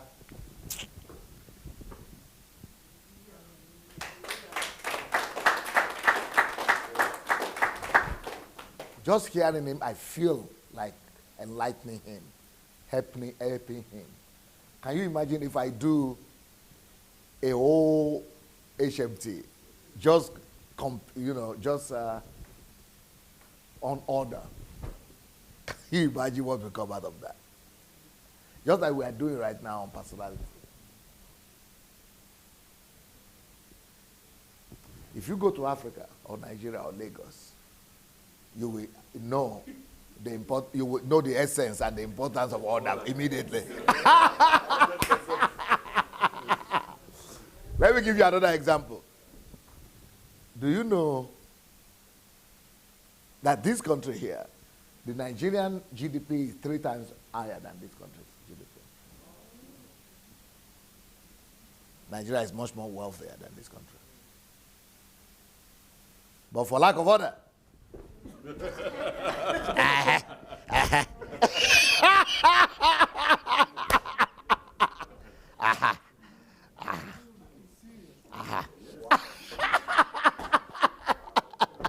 just one thing.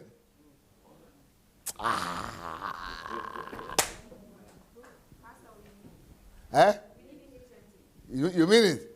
Oh, yes. For that one. You might not have anything, but if you have the ability to put things in order.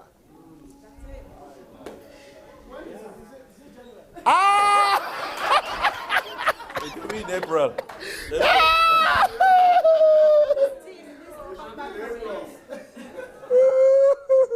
I think we should do it in January. April. January. Yeah, let's do it in January because I don't know when I'm leaving here. I might leave here but before April.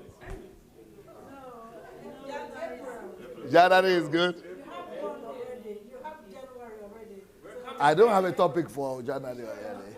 As a group, we're coming back. We are coming back, okay. But the big thing is not even to just come back by ourselves, but to encourage other people. Yeah. So, by him saying that, do you know that somebody could be making $1 million a month and still not have any money left at the end of the month? The problem is order. Somebody could be making 100 times less than that and be well off than the guy who is making $1 billion. The question is order.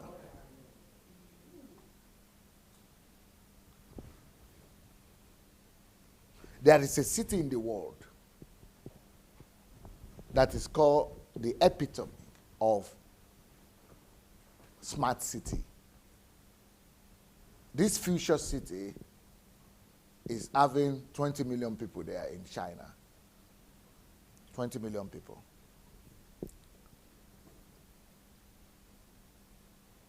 And it's being run, that whole city is being run and managed by 26 people.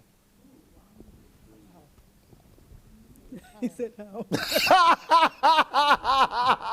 26 people. 20 million people in the city. In Kyiv here, this is my city where I am, Kyiv city. You know how many staff they have that is running the city? 100,000 people. And the population of Kyiv is 4 million, and the staff, the state capital staff, is 100,000 people. And that one is 20 million people, 26 people.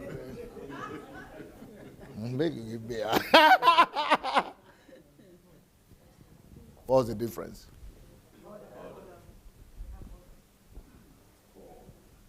And if you go to Lagos, even if you put 1 million,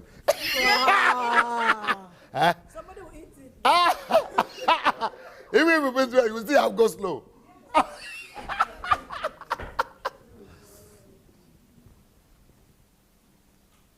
So that word. But my problem is I don't hear anybody talk about it.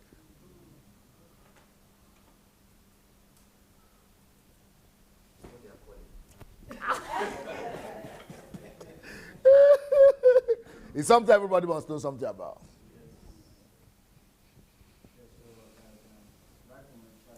Louder, louder. Helping to make sure that things are in order. Beautiful. Like in my house, you know about that. I always sweep clean like that. So if I find myself in any environment, most of the things they know me with is order. Wow. It's either football or order. And I discovered that one of the ways for me to implement this is to make sure I study managerial aspects of management in my course to be able to work and bring the glory of God in my environment. Beautiful. So, okay, let me tell you, since you are talking about that managerial something, let me tell you another thing about it, about order. God, in Genesis, didn't really do much of creation.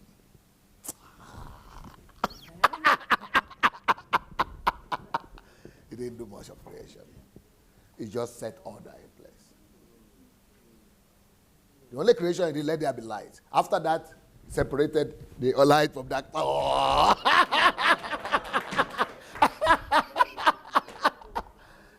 Yes, after that, the only thing he did is just separated the light from darkness, the day from the other day, then the firmament from the water, from the water, from the other. Just set things in order. So talk about all that. Ooh, bad news. That's why I say we need to do a whole HMT. Amen. Yeah. So this guy, I want to empower you. And I hope you'll be able to be there for that HMT. Because the thing I'm going to be talking about is, and the way I will approach it, they will not teach you university.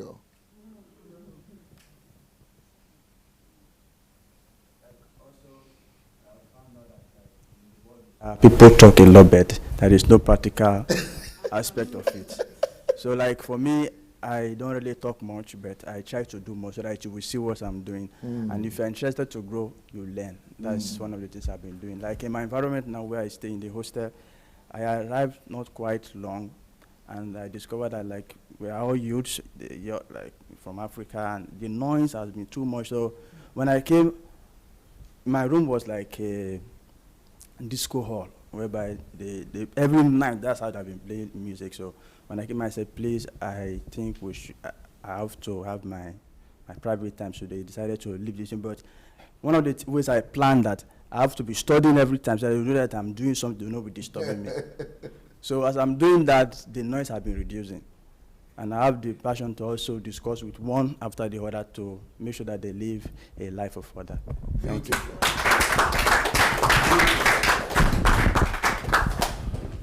We need to form a whole university. For to fix Nigeria, for example, that is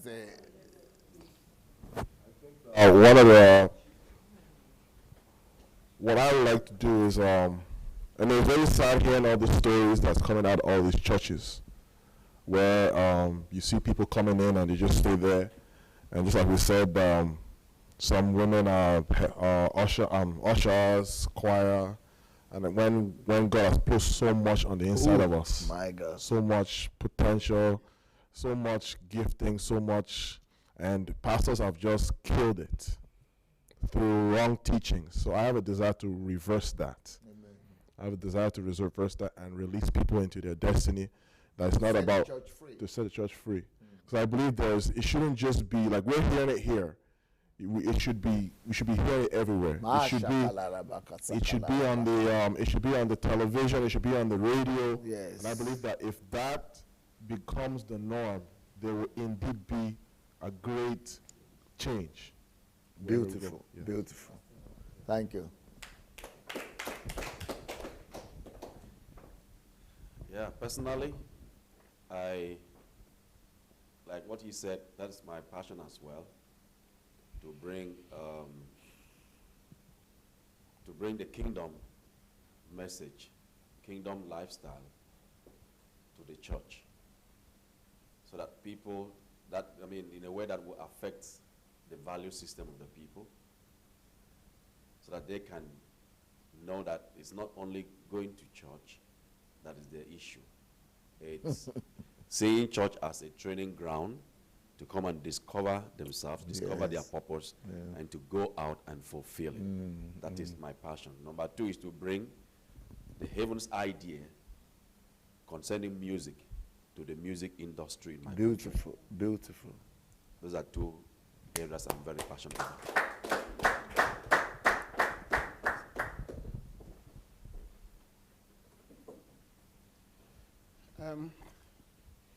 For me, the past 2 days have been, yesterday and today, have been very challenging in the sense that I read the book, Stop Working for Uncle Sam, but when I first read it, I don't think I really got it until the practical aspects of it started to come out. And that's when I realized that Uncle Sam can stop you from seeing your calling. Because he doesn't want you to see it. And I've known what I'm passionate about for a very long time. But it's like I stepped into Uncle Sam's system and everything got put on hold. And when you started to talk about the example of somebody who, what they did to come out of the system, for me, it was like you were setting me free. to be able to now find a way to come out of the system so that I can fulfill what God put in my heart. In terms of the area, I see a lot of areas, but one area that I am passionate about is seeing people develop. You talked about what's happening in the church. When I see people in bondage, when I see people not being able to fulfill their potential, it hurts me. But I discovered that I need to be set free myself before I can set anybody free. And so for me, this HMT has been incredible. But like our brother said, you have to leave some things behind before you can take on board things. And that's what's happening to me the past 2 days. Breaking stage.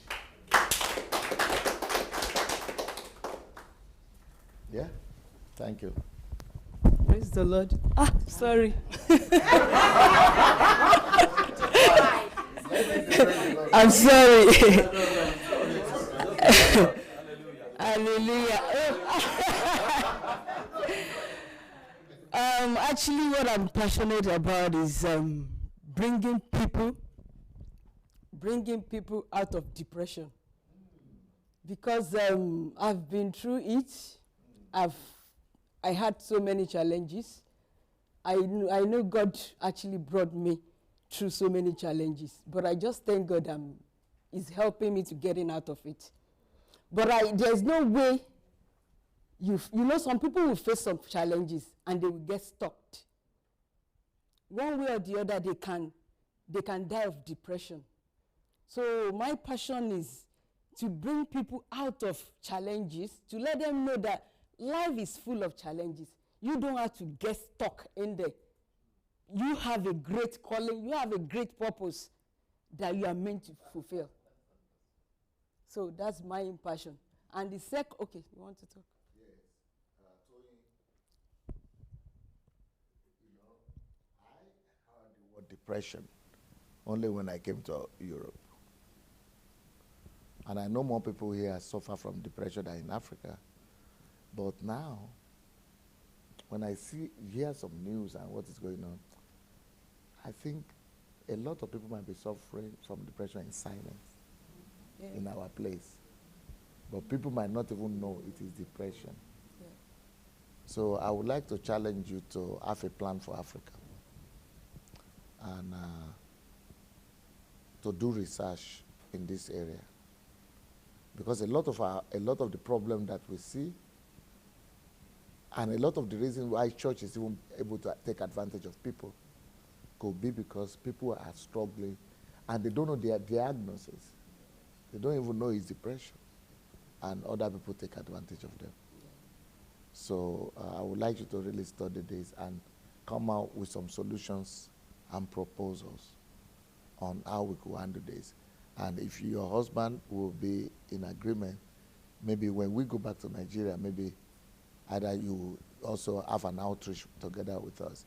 If you want to go or you want to have an outreach, it's something that I'm interested in cooperating and collaborating with you people to explore and to sponsor and to fund.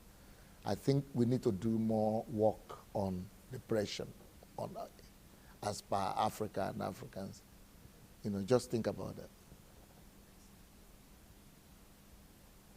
You say you have another? Yeah, I don't actually like seeing people suffering, especially children. I have passion to have like a city, especially in Nigeria. City of refuge. Yes. Which I believe God can do through me. Yes, why not? Also, go and prepare it. Go and do your plans. Go and, I see Christians, pastors, you know what they're doing? They are also doing cities. But they are doing cities for you to come and buy land and build. Yeah. It's not rescue city. You see the difference? What she's talking about is city of refuge. Rescue people who don't have money, who don't have possibilities, and actually build for them and make, become a refuge for them. But what pastors are doing, It's like estate for Europeans. Beautiful. Thank you.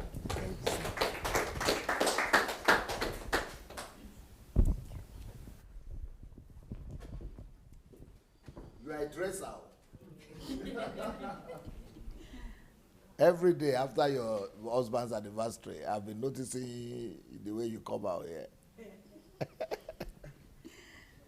Thank you, sir. I know from Adam that I have passion for people that think they don't have hope. If you think there's no way for you, I always step in any little way I can help and do my best. Like yesterday I mentioned about my son, a medical doctor. That was a child who lived with me, from Nigeria, helped him, all the way through. And, eventually, and some other stories about people that I've helped.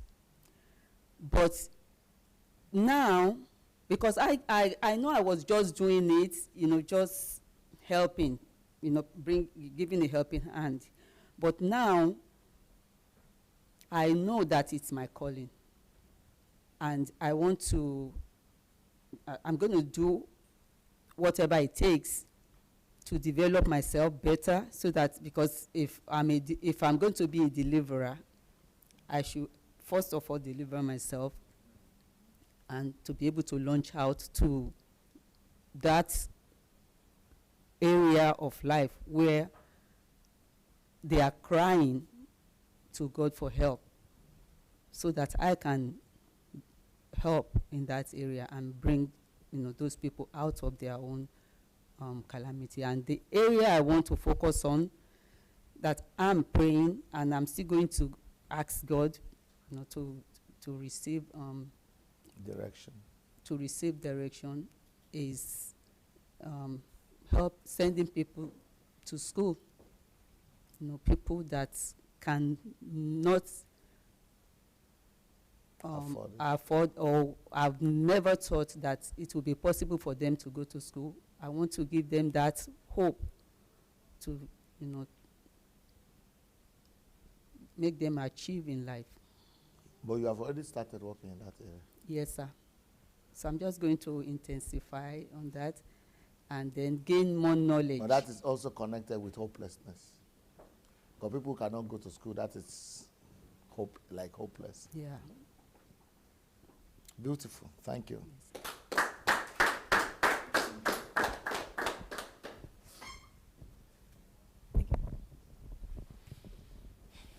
I've only had like 2 hours of sleep, so I'm kind of like.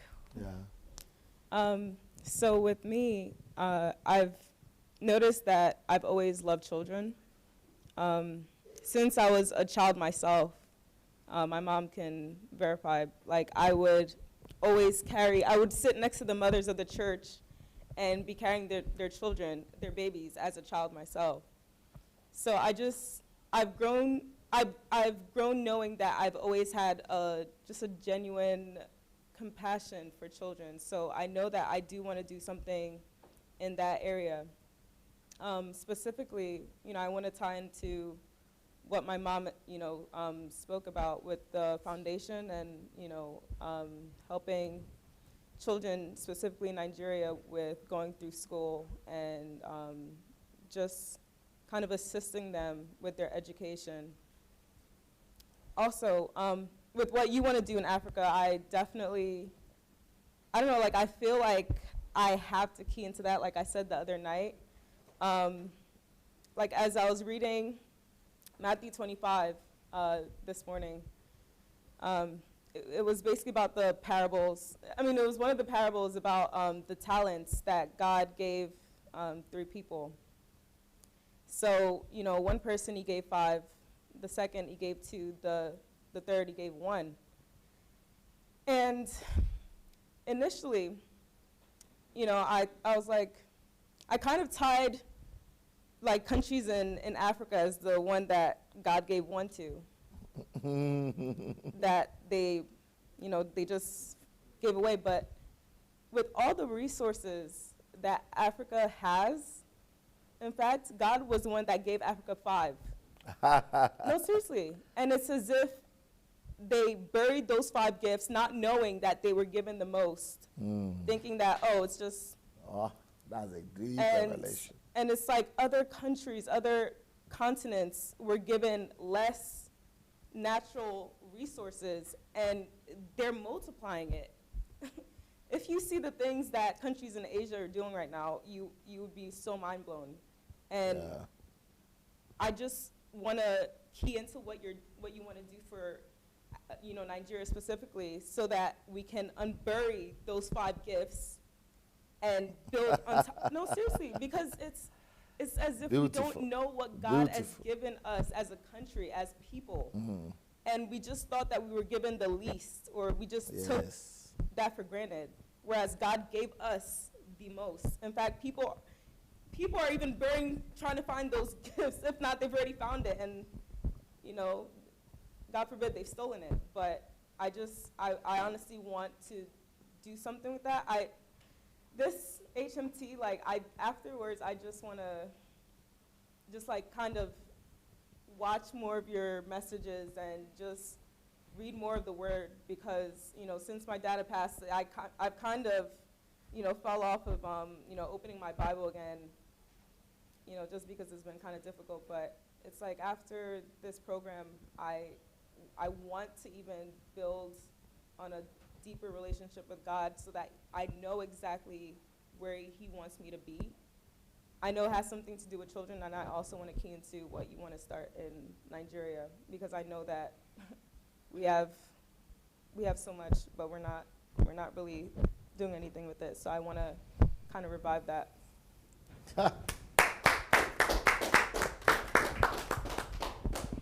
See, everybody living a life of purpose.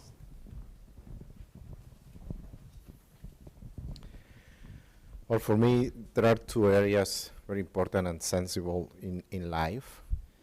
And what I would like to do and continue doing it, besides becoming or starting teaching HMT for the Spanish community in the world, which is going to impact lives anyways, because they will understand that they are equipped by God to do whatever they want to do in their calling, right?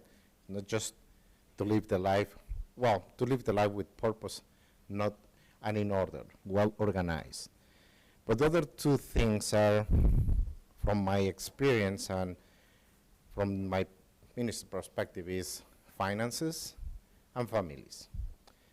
Why finances is because if they know God's principles and how to apply those principles in their finances, they will allow them to be free in so many ways, free of, depression, as Tony was saying, free of so much stress, and wise to make decisions how to deal with their finances, and really get more focus on what they are doing, which is their call or their calling, right?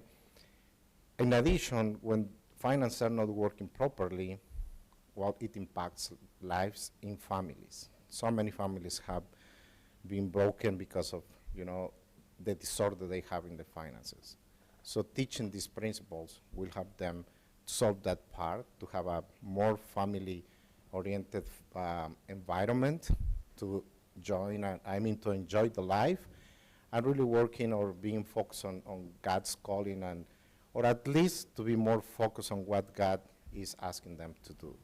That's the 2 areas that I would like to continue working on.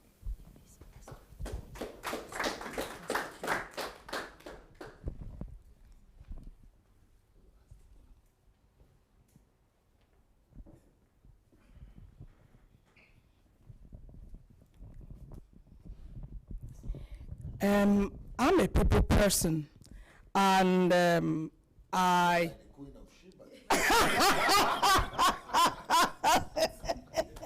Really? Right. Okay.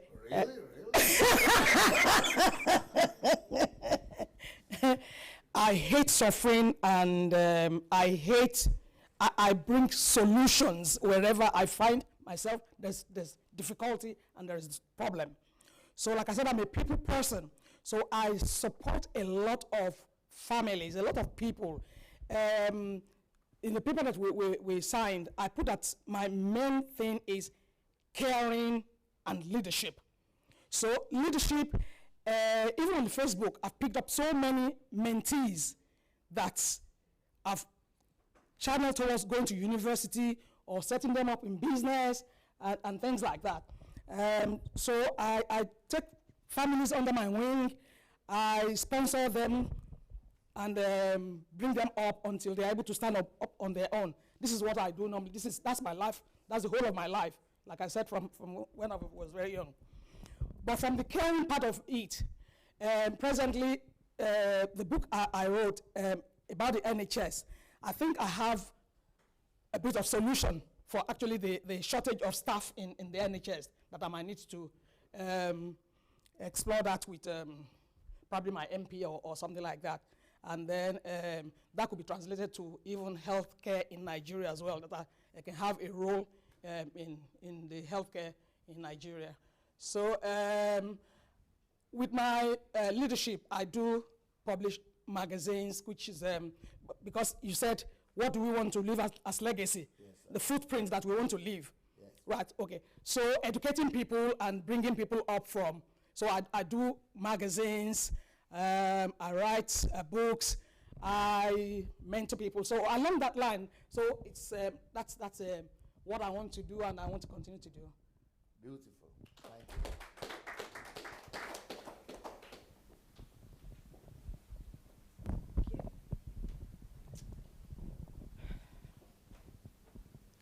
Right. I'm not sure what I'm going to do. But all I know is that from time, I've known myself as somebody who carries love. I'm a very compassionate person. And I think people who know me can testify to that. But to be honest, I don't think the testimony is what matters now. It's about what I want to do with it. Yeah. Now, Pastor, with everything you've taught, what is going through my mind is asking God, what am I going to do with this? What is your purpose now? If it's what I want, I can touch anybody, anytime, anywhere, but is this what God wants to do with that particular gift? Mm-hmm. So what I'm going to do when I leave here is to find time, go into solitude. I've not really practiced solitude before, so I am learning. What I want to do is to go into solitude and ask God, Father, now I've come to understand your mind, what you want me to do on earth, and I've also realized the gift you've given me. How do I channel this thing? How do I convert this gift of yours to service to mankind so that your glory will be returned to you? That is what I think I'll be doing at this particular time. Beautiful. Okay. Beautiful.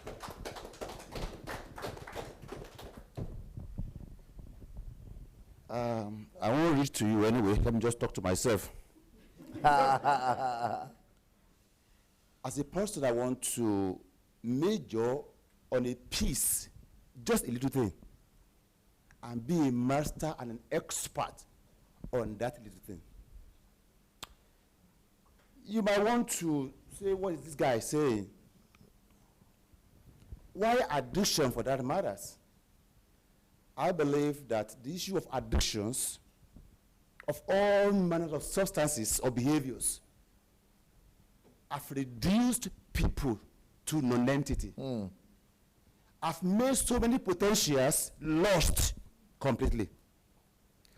People who are meant to be used to exercise God's authority and wisdom, they are being captivated, subdued by powers beyond their control because of these addictive behaviors.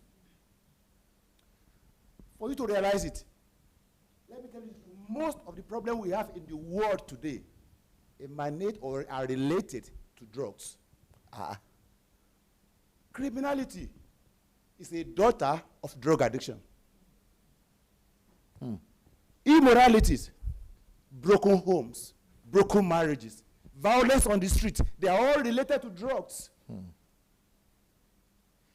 To tackle depression, to tackle criminality, to tackle lack of orderliness, to tackle social violence, domestic violence, let's look into substance abuse.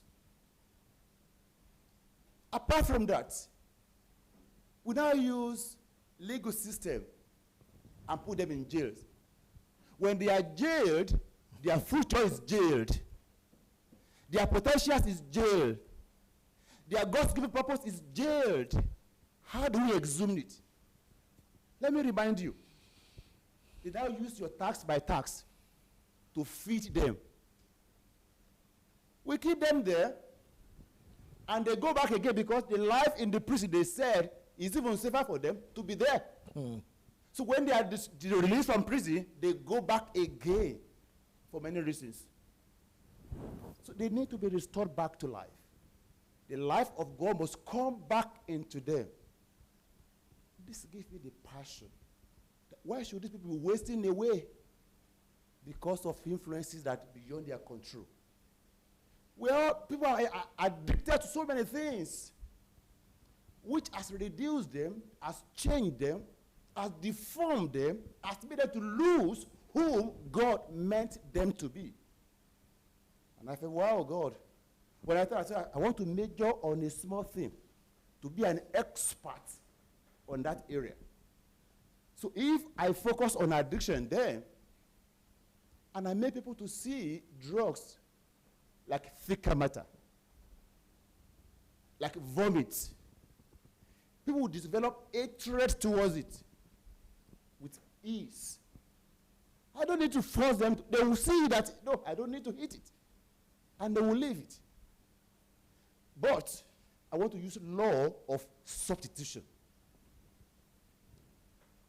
Your child is playing with a very sharp razor blade, and it's in his hand like this. You want that child to drop it. If you struggle, that child will have a very deep cut.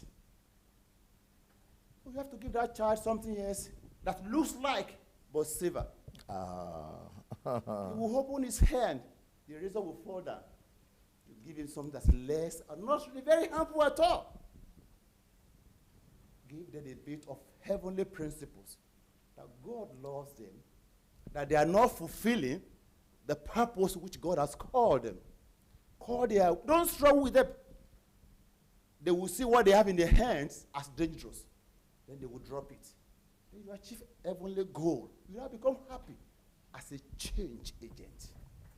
Thank you. Beautiful, beautiful.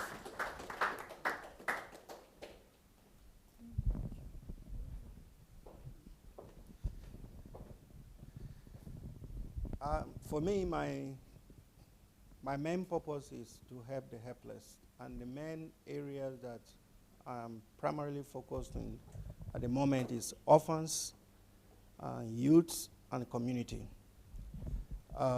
With my NGO, in the area of youth, in the area of orphans, what I do, I give them scholarship to go to school.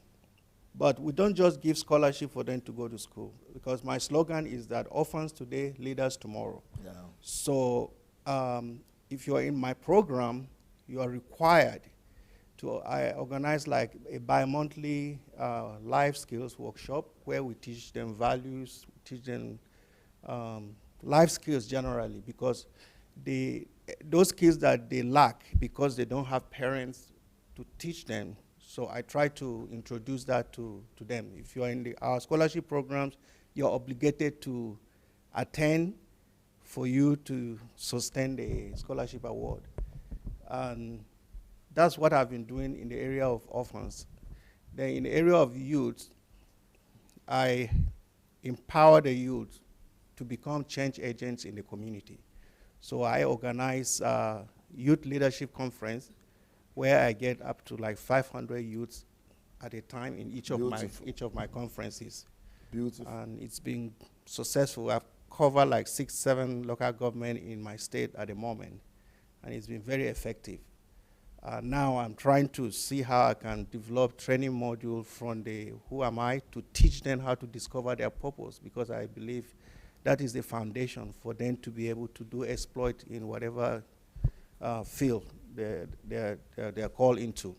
Then in the community, I go into a community, I see a problem, and I try to provide a solution. My community has been ravaged by religious crisis. I went home in the year 2015, and I said, what can I do to help? And I introduced, I realized that a lot of the youths, they like football. So I introduced a major football championship that covers up to like 6 local governments that are in that area. And that was a big news item because that was one single event that actually harmonized everybody, and everybody is talking about it now. In fact, the 2017 edition will happen next week. Next week? Next week. That's so from where you are going to Nigeria? No, actually, I have good team that they do all these things for me. Everything I do in remote. Yes. Yeah. All my majority of my programs, I do it remotely because of my mentees that I've developed, and they're able to execute most of these programs. Like my conferences, I send video speech all my conferences, so they actually see me and hear from me. In the area of community, in 2016, God put in my heart that I should build a church in a rural community. And that was in January. Then in March, I came across a picture on Facebook, actually, of people worshiping in the open, no building, to just sit outside in the church. Then I contacted the person that posted it. I said, what's happening here? They give me the story. I said, okay, I want to build in the church. Today, they have a church. I was able to do that. Yes. So those are the 3 main areas that I'm focusing at the moment. I'm so happy to be here because I really see that I'm on track. I still have a lot of work to do to develop myself, to form in myself the needed qualities that I've learned through this HMT. Thank you.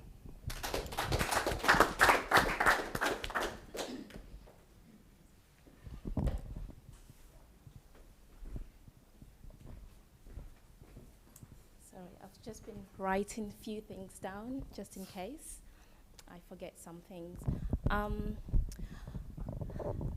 Here, and listening to DSA, I thought that there was just, I could only just pick one thing. But listening to him, without going too much into it, I've discovered that God cries through me, especially in the area of the people who are hopeless. So I want to bring light and hope to the people who don't know who they are, who are hopeless, who especially in the area of young girls.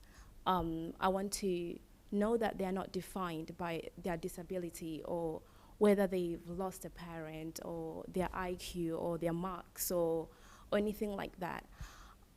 So I want to focus on rebuilding the young girls. If we can do that, I think we would save a lot of our women. They would not go into marriage for the sake of it. They would know exactly who they are.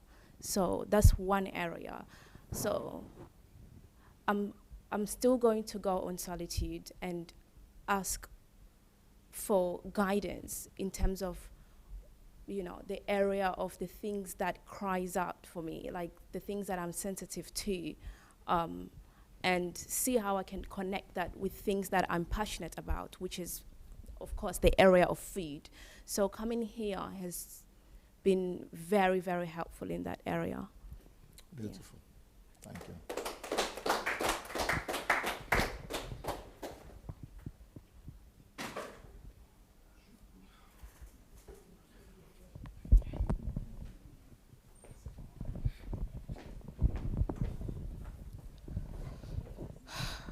Thank you. So I have three passions. I know there are more than that, but 3 main passions. The first one, I'm sure you all know it by now, is about Daddy God. There's nothing more, I can't even describe the word. that there's no word to describe when I talk about Daddy God. Why Daddy God? Obviously, I grew up without my daddy. My daddy's still alive. He's in his 70s. And I grew up without a daddy. I don't know what it is, to have a daddy. But you see, our tragedies, God meant them to mold us and fashion us. Yeah. The fact that she grew up without a father now gave her a ministry of introducing people to the real ultimate father. Yeah, it's incredible. But the area where I see Daddy God zooming in is, number one, I realize that many of us have lost our childlikeness. When we were children, we knew how to explore Daddy God's world because it belongs to him. We knew how to enjoy the world. We knew how to be in awe of his creation. We knew how to do that. And we just knew how to be free. And as we grew up, and as society and education and everything else began to label us, we've lost that. And I believe that Daddy God wants his children back. Society has stolen that childlikeness from me. So, for example, if I ask every one of you, or if, let's say, Dr. Sanadelaja asked you to come and sit in that sofa next to him, how many of you would feel comfortable doing that? And I'm going to go deeper. What if Dr. Sanadelaja asked you to come and sit on his lap? What would go through your mind? Yes. Yes. Think about it. Begin to think about it. That is the damage. And yet, do you know what? Daddy God wants us to sit close on his lap. Many of us are far away. Yes, we do all the Christianese, we do all Father. I mean, I'm not going to disrespect any culture, but I do know, having been part of RCCG and being connected to Nigerians have a very poetic way of praying. You know how to pray. You know how to call down the names of God.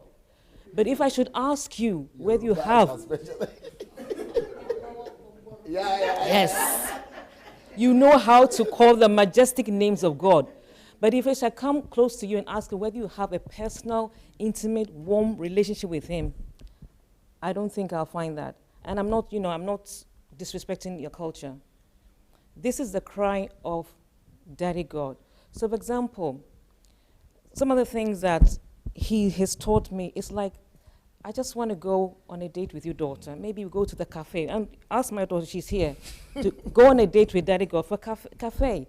Sometimes Daddy God just wants to go shopping with you. He just wants to go shopping with you. And some of the things I've done, I've gone to, some of you call it IKEA, we call it IKEA. I've gone on a date with Daddy God in IKEA, and we've looked at designs of cutlery, and he enjoys it. He doesn't want you to be doing shalababa, shalabala, shababa every day.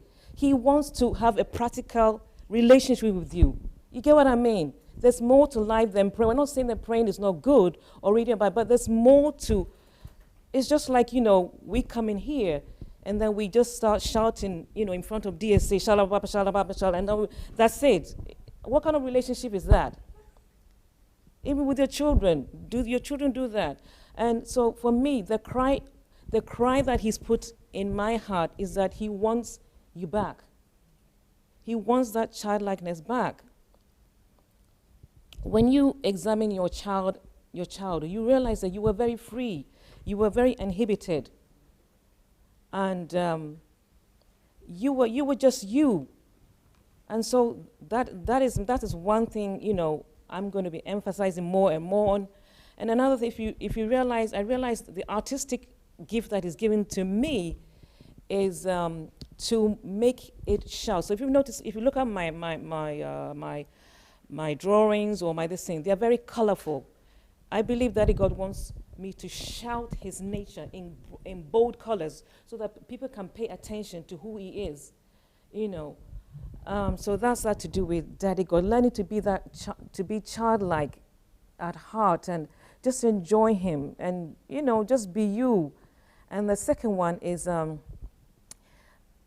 passionate about people who have been labeled, as in they are no good, there's nothing to their name, they don't have the X factor, and all those labels. I'm really passionate about that. And I believe that my calling in that area is to help people see the beautiful inside of them, given to them by the beautiful God, so that they can express their beautifulness to the world, and then people will look back at the beautiful God. So that's that. And the third one is to help people find good resources that will improve them in whatever area they're studying. I love to do that. So those are the three main passions I have. Thank you.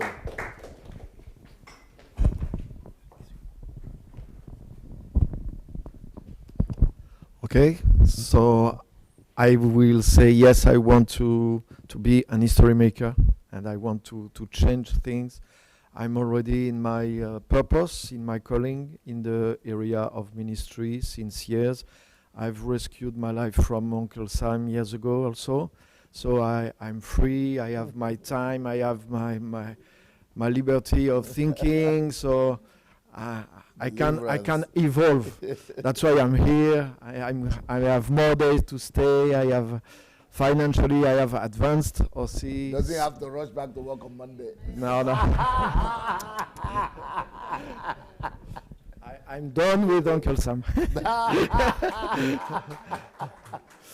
He's just a souvenir, far away, and that's good steps. But I can see the steps I have to do, and this HMT for me, it's not the final touch because we are always in progress, but I'm downloading the best, I'm updated to what I have to do. So I will implement this material in myself, then in my leadership also. So I want to produce people. I know what we are talking about, how much the church is perverted. Why? Because church is a great power to produce sons and daughters of God. Yes. That's why we have to reverse that. We have to put the truth in that and help God to produce a generation that will change everything. So my role is in that, and I want to widen my scope of ministry, and as you were saying to copy, I'm here to copy a heavenly model that I can see in you. Thank you. Beautiful.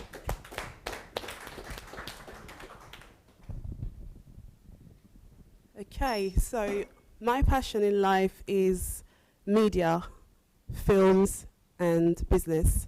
So I've always had a strong interest in creating content for TV stations, for radio. That's why I'm able to create concept in a short space of time. So God has given me that ability to create films. I've shot films before. I know how to write scripts for movies. So these are the areas where I want to concentrate and fulfill my purpose in life.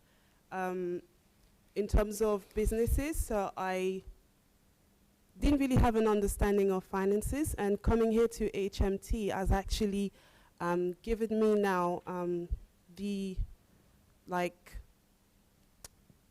how can I put that into words? Confidence? Yeah, the confidence, and also the knowledge, because I've purchased 4 books, and the 4 books talks about finances.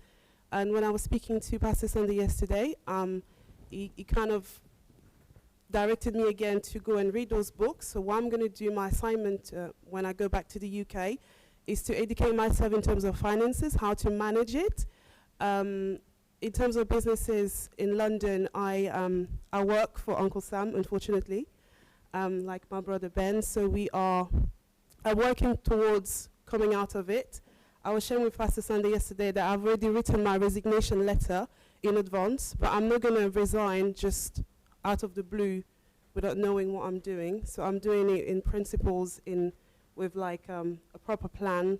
So I've already started to save, even before coming here, even before reading the books. I don't know how this knowledge was just coming to me just by instinct, not even knowing that it was actually a principle that will enable you to walk in your financial freedom. So I'm working in that aspect, and in terms of the media, as I said, I will keep on creating content, TV programs about anything in life. So what I want to do is to redefine the purpose of media, because media has a strong influence on our lives. We all watch television. There's so much junk out there, and I want to kind of like clean it and bring, like, as we say, righteousness, justice, equity, and all these values back into what is out there. So I just want to try and bring the message of Christ and the kingdom life into the media. That's it.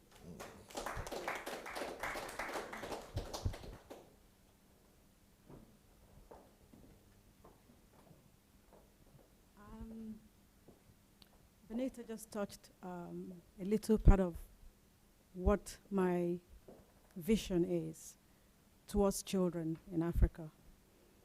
Because I believe that for us to get the children's attention, to be able to develop them and impact values and knowledge, innovation, ideas on time, is via the media. Therefore,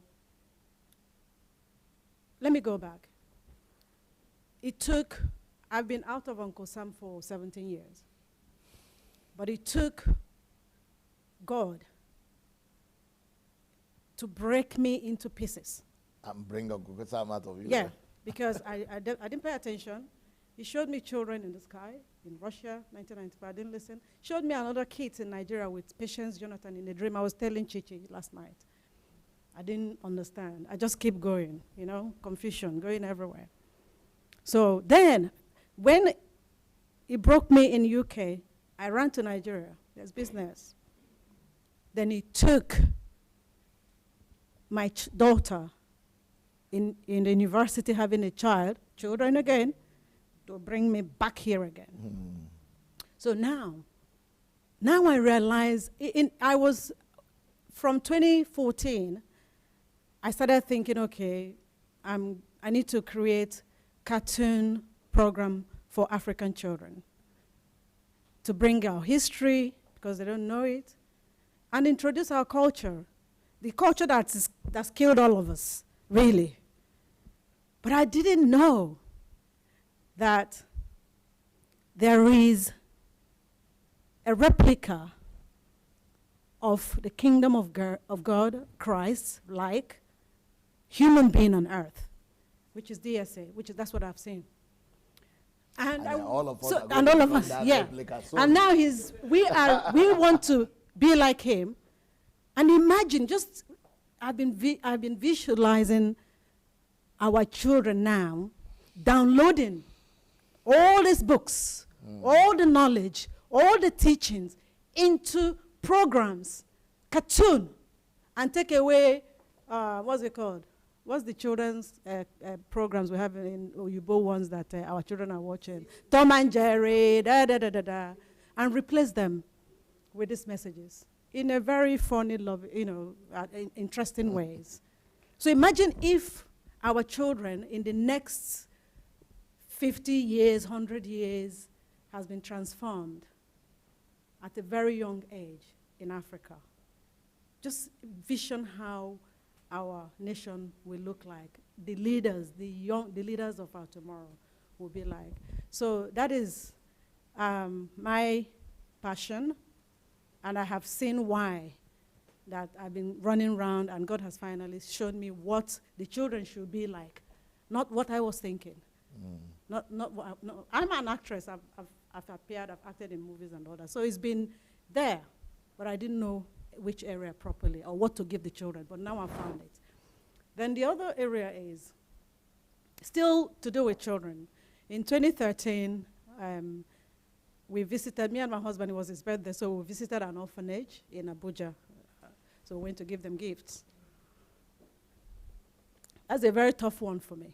So when we came, it's an area, orphanage for boys. They have girls, but in a different location. So when we came in, there's a young boy, he's about 5 years old, coming down from the stairs. He's in a good area because he's in Maitama, so it was like a posh one, so to say. So I asked the little boy what's his name. He said Uche.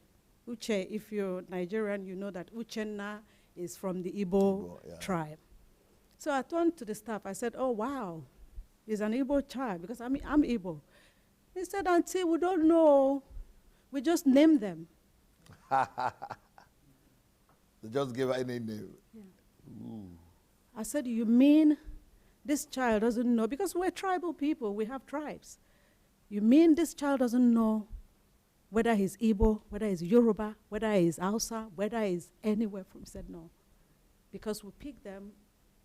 We don't know where they are from. We don't know who their parents are. And we just give them names. I didn't sleep for 4 days. And I didn't sleep. I didn't close my eyes. I was crying for 4 days and 4 nights. My husband can testify to that. So straight away, because I was already moved back to Nigeria in 2012, and this was happening in 2013. So straight away, I went to a friend, family friend, because they live in Nigeria, so they are more, I wanted to seek how we can put something together to begin to address the issue. So I went to a family friend, I said to her, look, this is what is going on. In fact, I've never imagined that anything like that is going on. Because what I was thinking is, okay, these children grow up, because I was asking them, so when they grow up, a lot of them are not adopted. What happens? He said, well, Auntie, when they finish secondary school or maybe 15, 16, we let them go. I said, to where? Nowhere. I said, so they don't even know where they will go to. So wherever they find whatever. That's why some of them are in the streets, become homeless, start taking drugs and all that. So anyway, so I said to this family, look, this is what is going on in Nigeria. So I want us to create an NGO to, first of all, go and collect all the data, all the orphanages in Abuja, because we can't do the whole state away. I said, collect all the information, all the orphanage centers, get the number of children in each center, and put the data together, then begin to go to different organizations, church, government, and say to them, look, the children, this is what is going on in Nigeria. My vision was for people to, first of all, create awareness, then begin to ask people, you don't need to adopt if you don't want to, but be a guardian to them, be a foster parent from them, from afar, from wherever you are. And I had the intention of coming to UK to go to different organizations, because many charities are doing it for children in Africa. So even if it's just a child growing up in an orphanage and he has somebody who says, oh, it's my mom and dad, and he will call for an advice. Girls, there are girls' issues. Boys, they have boys' issues they can't talk to women about. So they have somebody they can call and say, this is what can I do? And this foster parents or guidance, Sundays or weekends, go pick them, take them to lunch, bring them home for holidays, and take them back to the orphanage. But at least when these children have that background, when they grow up, because if a boy meets a girl, the first question is, where are you from? So imagine that child would have been broken because he doesn't even know he's a Nigerian, but he doesn't know which part of Nigeria he comes from. So I said, okay, so if I have, because I know that I said to myself, okay, you have one child, now you're going to have so many of them. Because those kids that are going to be part of my family, even if I don't live with them, they're going to be part of my family. So they're going to have somebody or somewhere they will go to when they are getting married, at least. I am from Enugu State. This is my parents' place. Doesn't matter. Yeah. So I got to that point, we had that discussion. Then again, the other area is the people we're going to allow these children to go to. So we're going to create data system, have these people have the information, but you know Nigeria, the way it is, when you enter government, you're in trouble because they will crumble whatever you want to do. So, but because of abuse, I was looking into that area as well, so that when we develop this system, so that we'll have a system whereby we will be the middle link between the children in the orphanage and the parents, foster parents, guidance for these children. So if you're going to pick any child in any orphanage, we have to be aware of it. We will have spot checks to come and visit when the children are there, introducing these children to you understand, properly, so that these children can have somebody to call when they are in trouble. Yeah, thank you.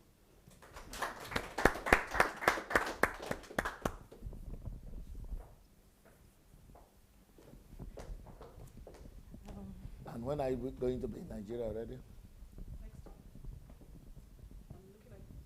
Can you mention your name again so that some people might be watching who might want to connect with you? My name is Ifoma Fernandez Agu. How are you on Facebook? Ifoma Fernandez. Ifoma. Ify Fernandez. It's Ify Fernandez. Thank you, dear sir. IFY. Ify Fernandez, guys. Sorry. Thank you. Otherwise, they'll be looking for you. Okay. My name is Grace Jerry. Just like Chichi, I still have to go into solitude to get more details.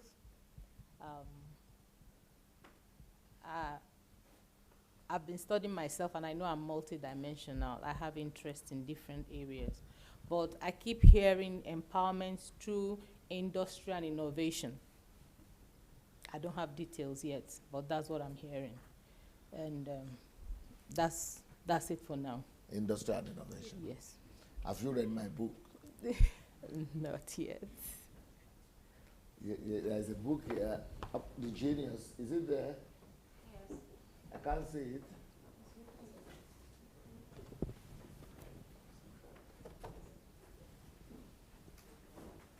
You'll find it very engaging and very interesting. Tell them what it's called. Show them. It's called The Creative and Innovative Power of a Genius. Yes.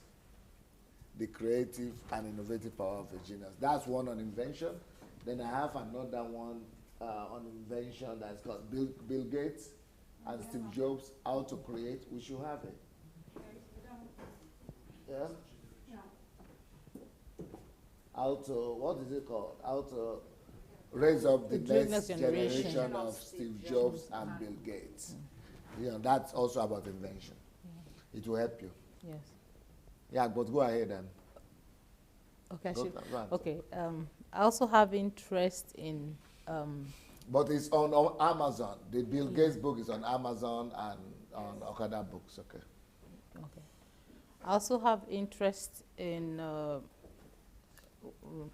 the girl child and women, because I believe if a lot of women see themselves the way God sees them, they're going to raise men and women that will be personalities. So I have interest in self-development, teaching, and in that area. For some reason, entertainment and music, media, also is something I'm into already, and I'll still go into more of that. Beautiful. So you are bringing the kingdom of God into technology, yes, entertainment, and women.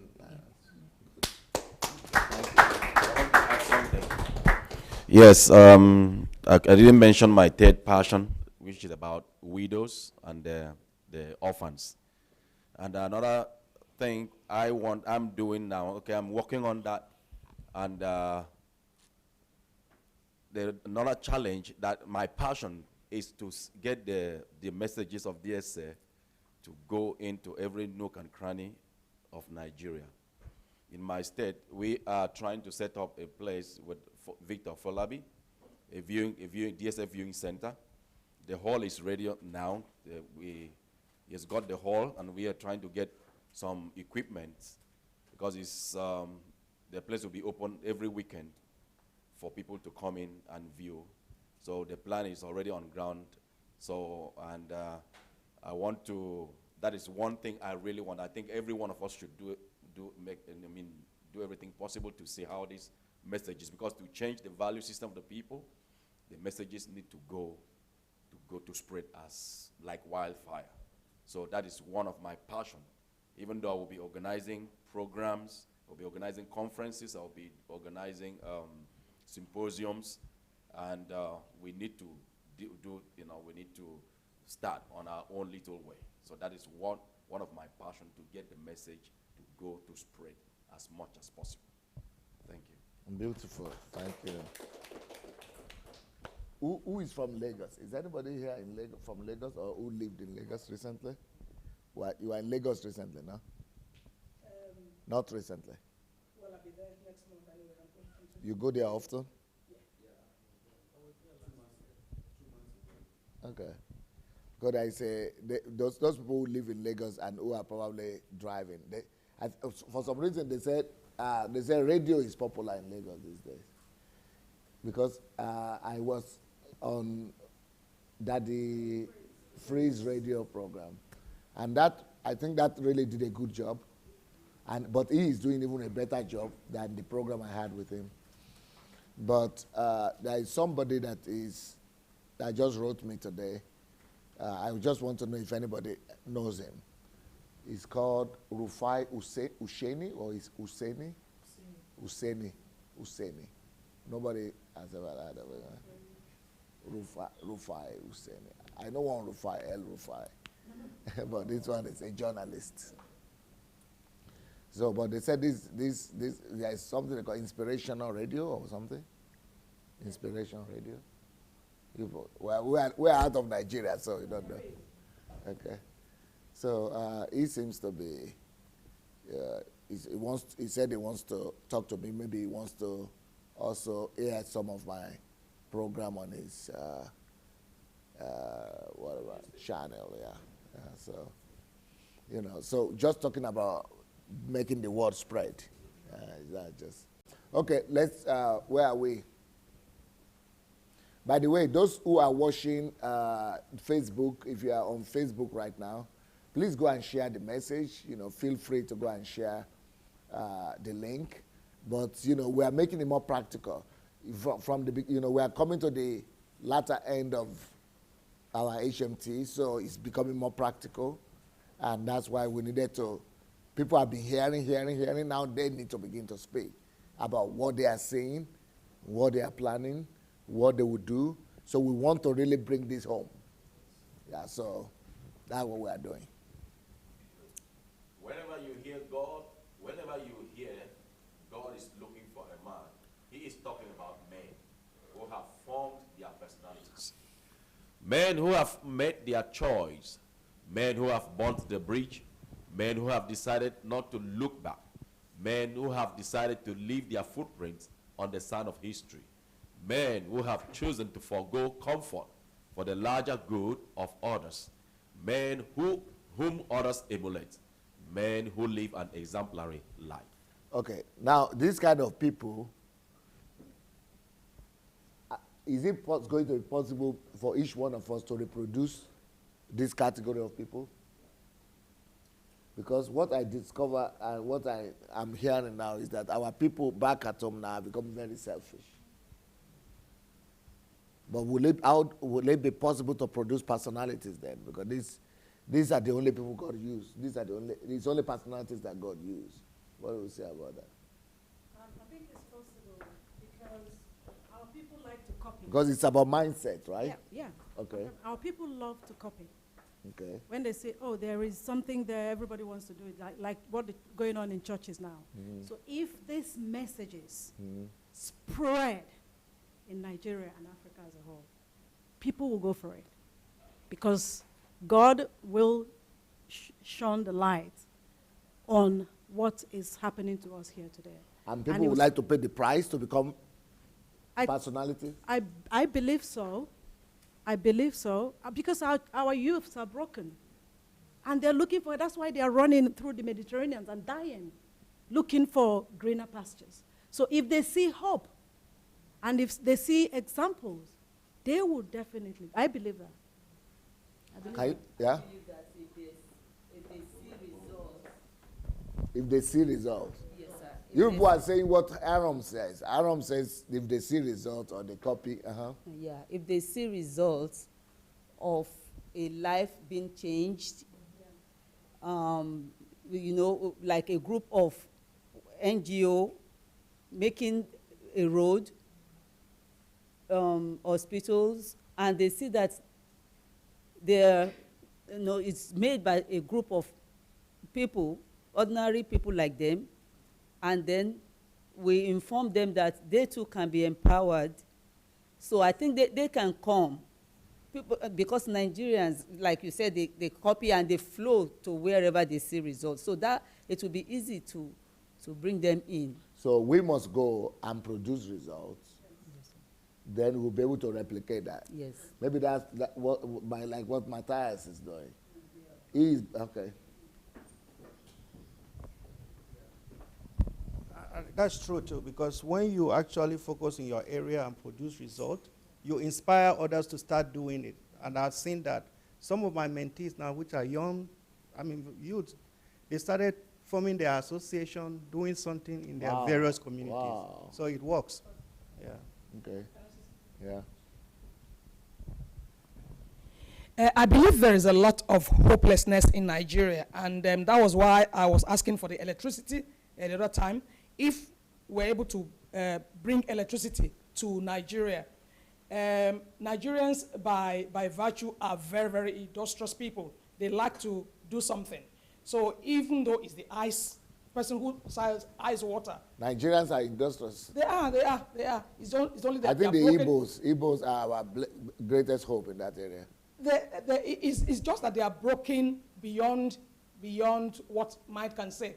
Because, like I said, just the electricity, if we fix electricity in Nigeria, then commands will come up. Most people want to do something.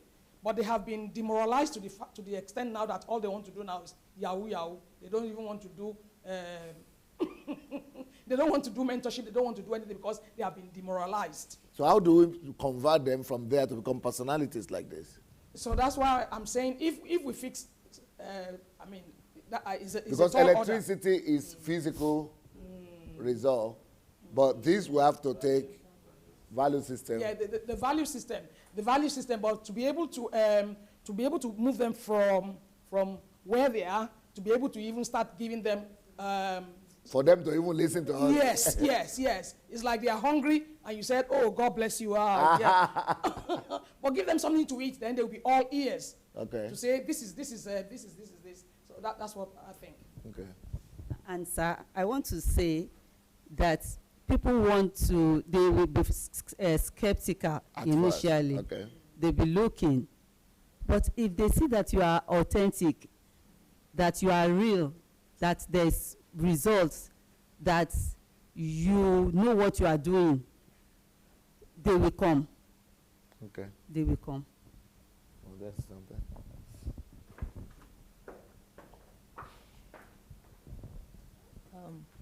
One of the reasons why I know that it will work is because we are all here. We did know DSA 5 years ago, most of us, besides Chichi. Yeah. The truth is that the word was sent out, and the sheep, the people who God has called to you, heard, and it resonated with something inside, and they came. the word might not be, the word for the personality thing might not be for everybody, but for those that have been called heaven's perspective, they will hear. Okay. So that's not even a problem. And some of How them. can we create them to become men who have made their choice, men who will burn the bridge, men who have decided not to look back, men who have decided to leave their footprint on the side of history, men who have chosen to forgo comfort in Nigeria?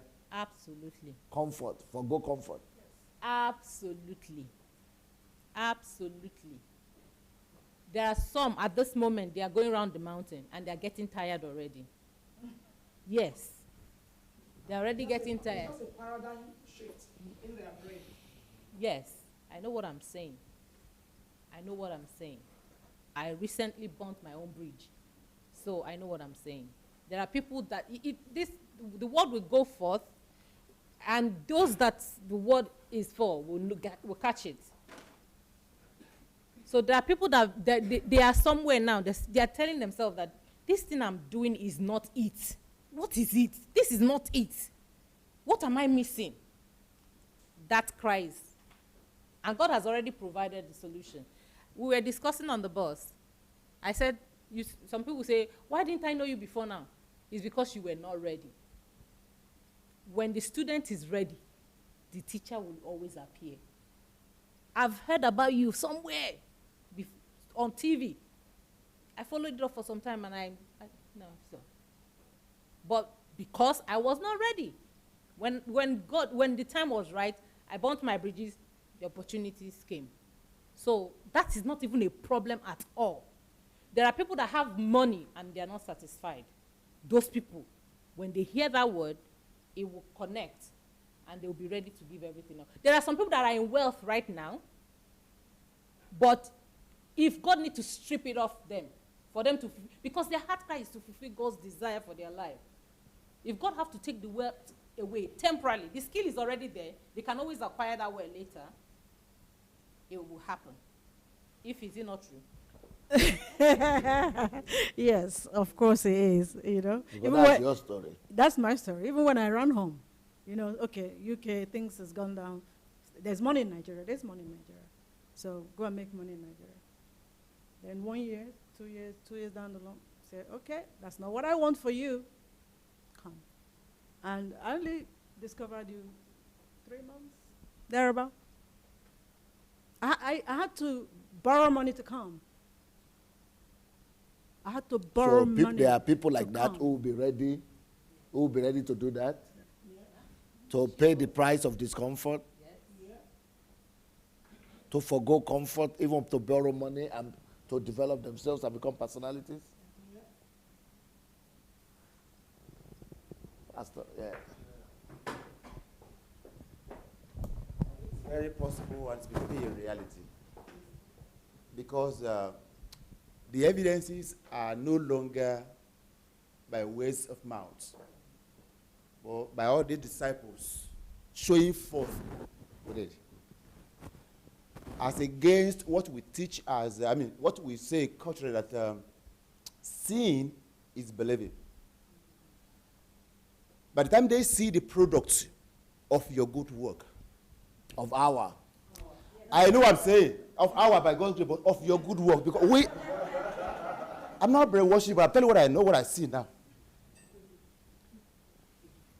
I don't know whether you have heard the name of any of all these people before, apart from this day that you. But now we become disciples, and I can see that many of us were trying to overtake you where you are still alive. Beautiful. And all these products, they will stand out at corners where you don't know.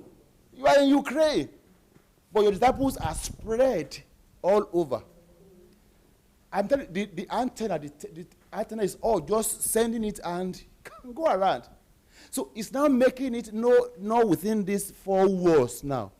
But people want to see the practicality. I'm saying it start with a piece, just a tiny. You want to become a major, focus on the tiny piece. Dwell on that tiny piece. Make it the best. It will speak. Either you go to university, want to be a professor or something. They will say research on a tiny piece and make it bigger, better than what you met on the ground. So let's go with this passion to put these words into action. And I know the thinking tank will be so blessed that more will still pour on him. Because the more you give, the more you get again. This young guy just spoke about orderliness. You see how the mentor stood up on the chair and his brain began to calculate again. I'm sorry, but you know what I'm saying now? The more he pours out, the more he receives again. Where are you from? We need you in the whole of Nigeria. Amen. We need to maximize you, your potential, your resources, your passion. You might fix Nigeria because if there is order, even electricity will fail if there is order. But if there is no order, we might have all the Bayelsa money. If there is no order, there will still be nothing. Yeah. So when you don't release it, that potential you're having right now is going to go stale. It's like when you talk about a lake and a river. Because the lake is not flowing, the water begins to grow some bad odor. It's not useful, it's not serving the purpose. Let this water stream out and flow. Let people see that what you are here for is not in vain. Okay? And I want to see us, if possible, sponsor somebody to attend this program. That's why people send pilgrims to Mecca. They finance them to Jerusalem to go and watch a shrine. I don't condemn it. But sponsor somebody over here. You want to go? I will pay for you. And see the product. Before you know it,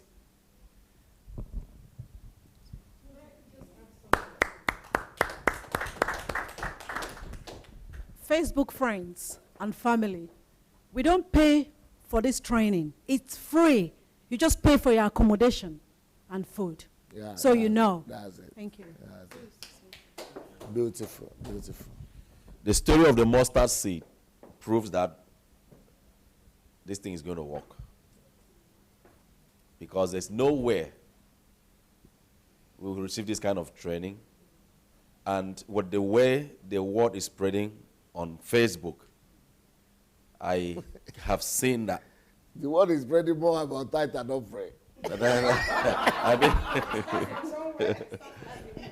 I mean, from this platform, the way it is spreading now proves that there is hope, that the time has come for the change to appear in our continent, to happen in our continent, sorry.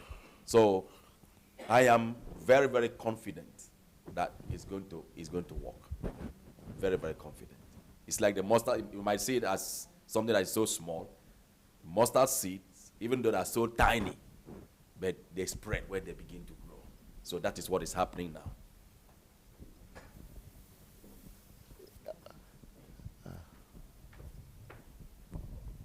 And for Nigeria in particular, I want to encourage all of us to also work on systems and structures and processes for finance, not just for ourselves. Because when you're telling people in Nigeria that I'm still at the survival level, survival is below scarcity level, about, oh, there is something nice happening in there, over there. Their stomach is singing some hallelujah song. Their head is in pain. Maybe they are thinking of the Uncle Sam. There's no Uncle Sam there, but his relatives have captured them. So if we, hunger, I believe, poverty. yes, I believe that's why that industry, because it's empowering others through industry and innovation, is coming to my mind. It's creating systems that, what if I pay people 8 hours job salary for working for 4 hours, so that they can use the rest to go and listen to DSA's message in my company? Won't they listen? won't they, do I need to push them or force them? Wouldn't they be willing? Sister Tony, if you worked 40 hours in my company and I paid you for 80 hours, how will you feel? If she worked 20, but I paid you for 40, how will you feel? Won't you use the other time to do it? So it's creating something. It's not just word of mouth. Okay, normally you work from 8 to 5 or 4. Don't do that. Just work from 8 to 10. Go home and invest the rest of the hours into yourself. Probably I'll give them tests to be sure they are following. Okay, instead of coming to the office 5 times in a week, you come in twice to do some regular office-based things. Work from home, online work. Report, send the report in from home. That is what that's what my mind is going to. I've not gone into solitude, but that's just what's ringing. For example, we have Arabs is giving us an idea of doing mentorship and training, all my training, to bring it to a platform that's called Google Classroom, they call it. And so that we could monitor how many they're actually listening to, how many hours. Are they really listening or they are not listening? Okay. And then give exams right there online. And so that we'll be able to follow them and test that they are not deceiving us, that we will be able to see that they're actually going through that process. So we're about to say that maybe by January latest, we'll say that we'll start that program. That, anybody from all over the world will be able to, at the same time. Right now I'm mentoring 5,000 people, but just that's physical. Okay. But we can put all of them on the platform and increase it to 500,000 people, for example, or 2 million, 5 million people who will be listening to the messages. That's what we want to do. So what you're saying is relevant in that sense. Okay? Yeah, please. Like the basic reason why I've been stammering over this question is that I know that most of us we are at different levels. We are at different levels. So like me, I find myself in a low level, so I know some basic things that are happening in the system. So that's why it's kind of difficult for me to. How old are you? I'm 25. Okay. So that's why it's difficult for me to just answer the question. But like for what I have observed so far is that before someone will want to follow these teachings. Were you one of the militants in Bayeza or what? No, I'm not.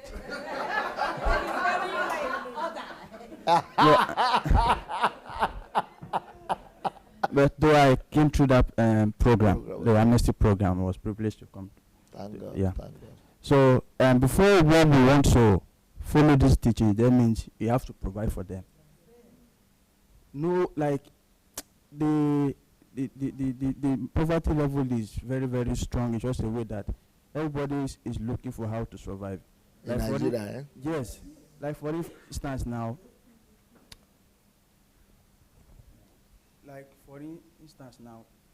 nobody will sit down and be listening to these things.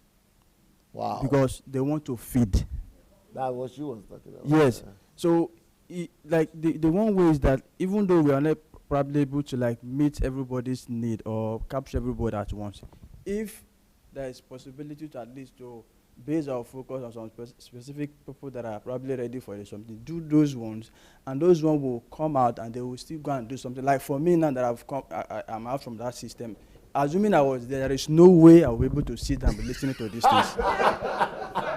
I can never waste my time listening to this. It is not waste my time, right? Yes, it's like it's not meaningful.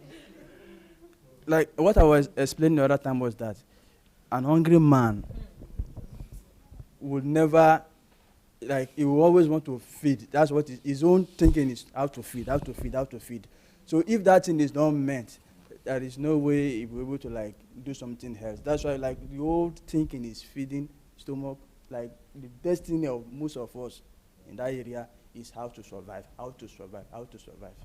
So that's what I think. So it's like training and feeding them, giving them hope, telling them what they will achieve. That is when people will want to come. And through that process, they will probably know what exactly they are meant to do. And they will continue from there. So what about if we find centers?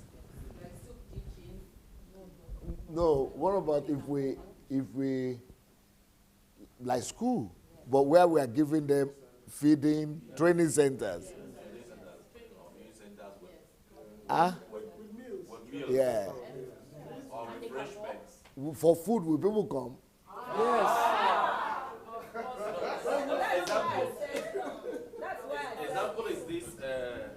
Example is this ministry called Full Gospel Businessmen's Fellowship. They want a lot of people through food. They do breakfast. They will just invite people to come, and they'll give tickets to come and sit and eat. And while people are eating, someone is giving testimony, someone is saying something, and at the end of the day, people give their lives to Christ. So it could be a good, like we have viewing centers all over with breakfast. It might not be so expensive. I know some people do breakfast with rice in Africa. Yeah. So, a rice could be, and people will be very happy to come and eat rice with meat on top. And just something cheap. And while they are eating, the screen, the thing is playing. Someone is making some comments.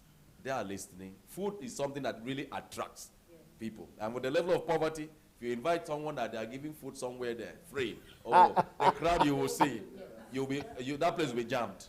I think that's one strategy. I will talk with Victor Fuller. We are going to apply that.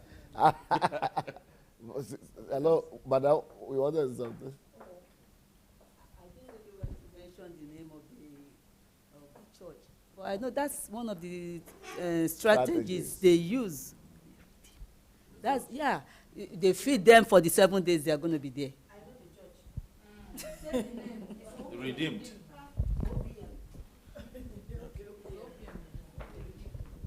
I just want to add to what they have said, and it's true because I can say from experience, the only way I was able to gather 500 youths in one place from 9 a.m. to 6 p.m. is because I create a lot of incentive for you to come. I provided food.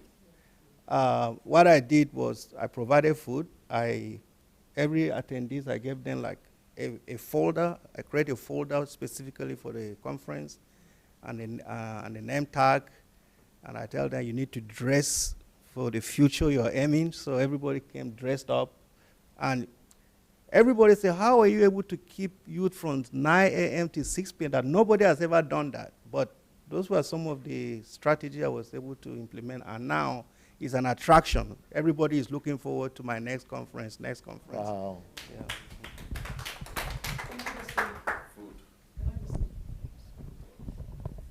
The food and football. If we're able to, no, I'm not joking. Football is an international language in any language Food at all. and football, double F.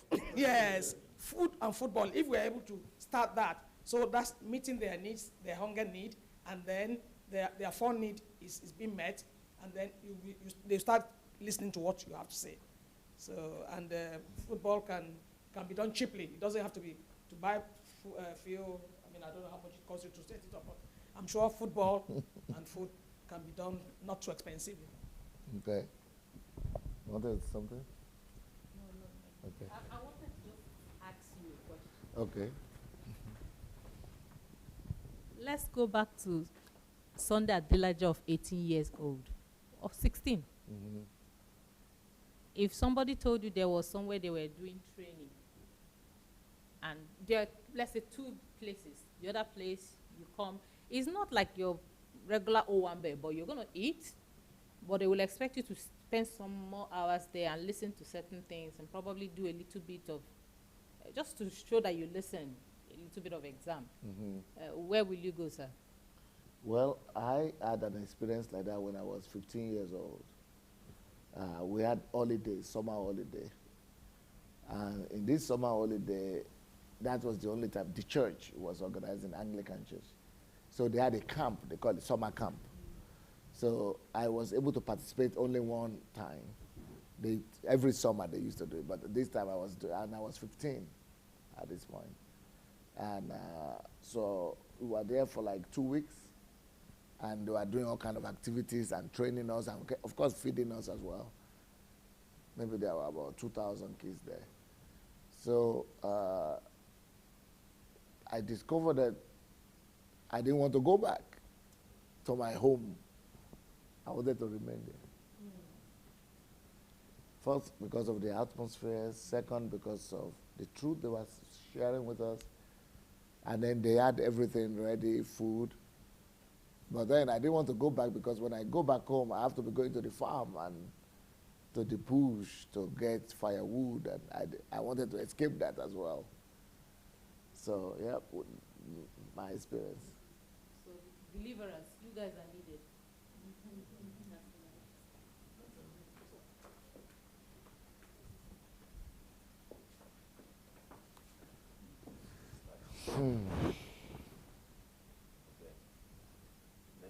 So to be feeding people like that, if I plan to feed,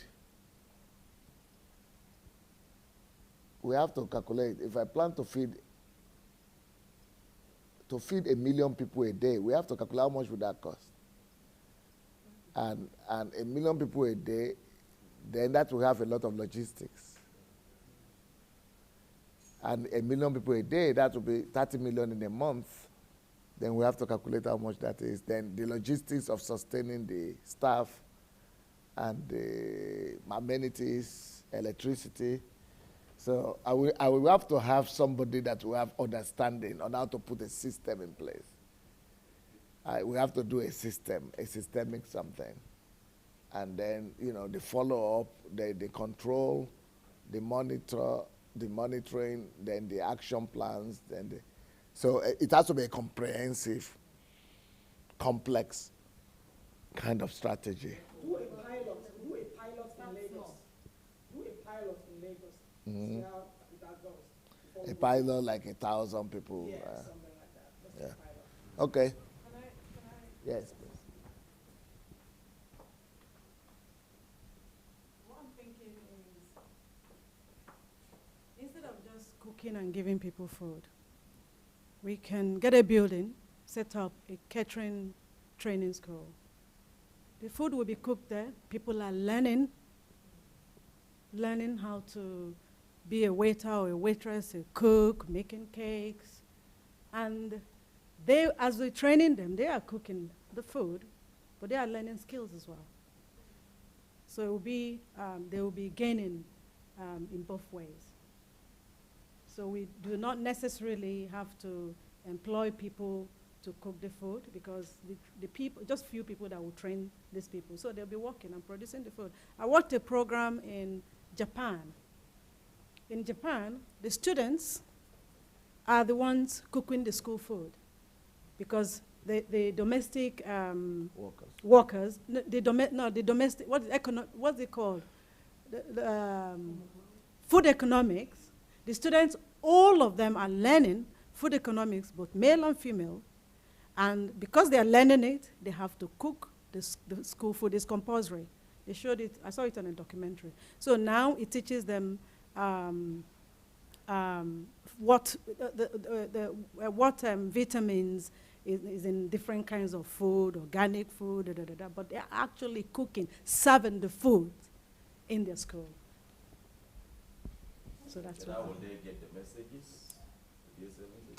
No, we have to create a comprehensive system. Comprehensive, Yeah, yeah. we have The to message will be going in. And let me tell you what I said before I came.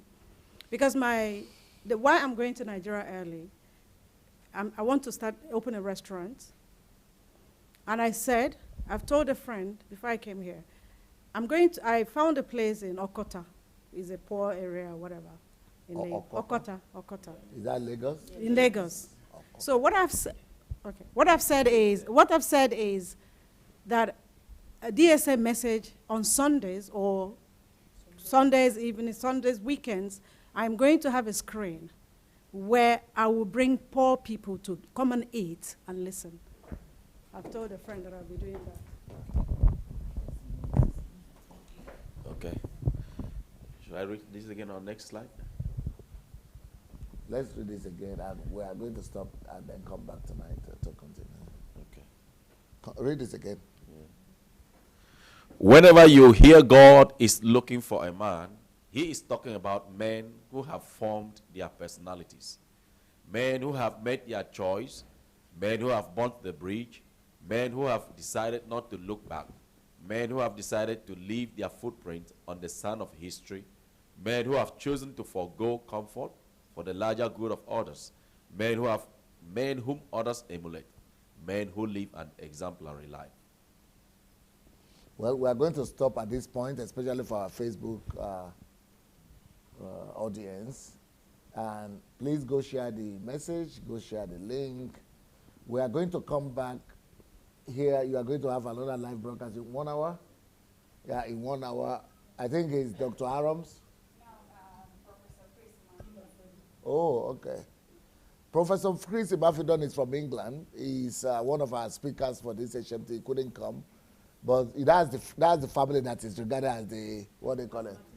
The smartest, smartest family in the world, yeah. So that family, that professor, the head of the family is going to be speaking to us in 1 hour. So we are going to, are we going to broadcast it? No? Okay. So, anyway, I don't know if we're going to broadcast it or not. It would have been good to broadcast it, I think, but if it's not going to work out to broadcast it, then we will be back together with you, Facebook audience, in the evening. 7 o'clock Ukraine time, that will be 5 o'clock British time, and wherever you are watching from. I think that will be 6 Nigerian time now. And anyway, we'll be back tonight, or maybe in 1 hour's time, we'll see. It's already Thursday. It's unbelievable.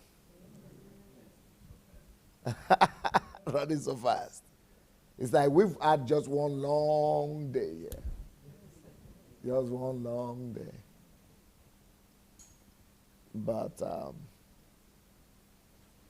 it's like we're having results. You've had what people are planning, what people have in their minds. We are making progress. Yes? Yes, absolutely. Absolutely. I think we are making progress. Yes, ma'am. Yeah, there is something that I'm researching at the moment, and is prevention of malaria. So it's trying to build. Do they still have malaria in Africa up to now? It kills. It's the one that kills. It's the most killer. It's supposed to have been eradicated now. No. It's the worst killer, sir. It kills thousands on a daily basis. So I'm researching something about having a portable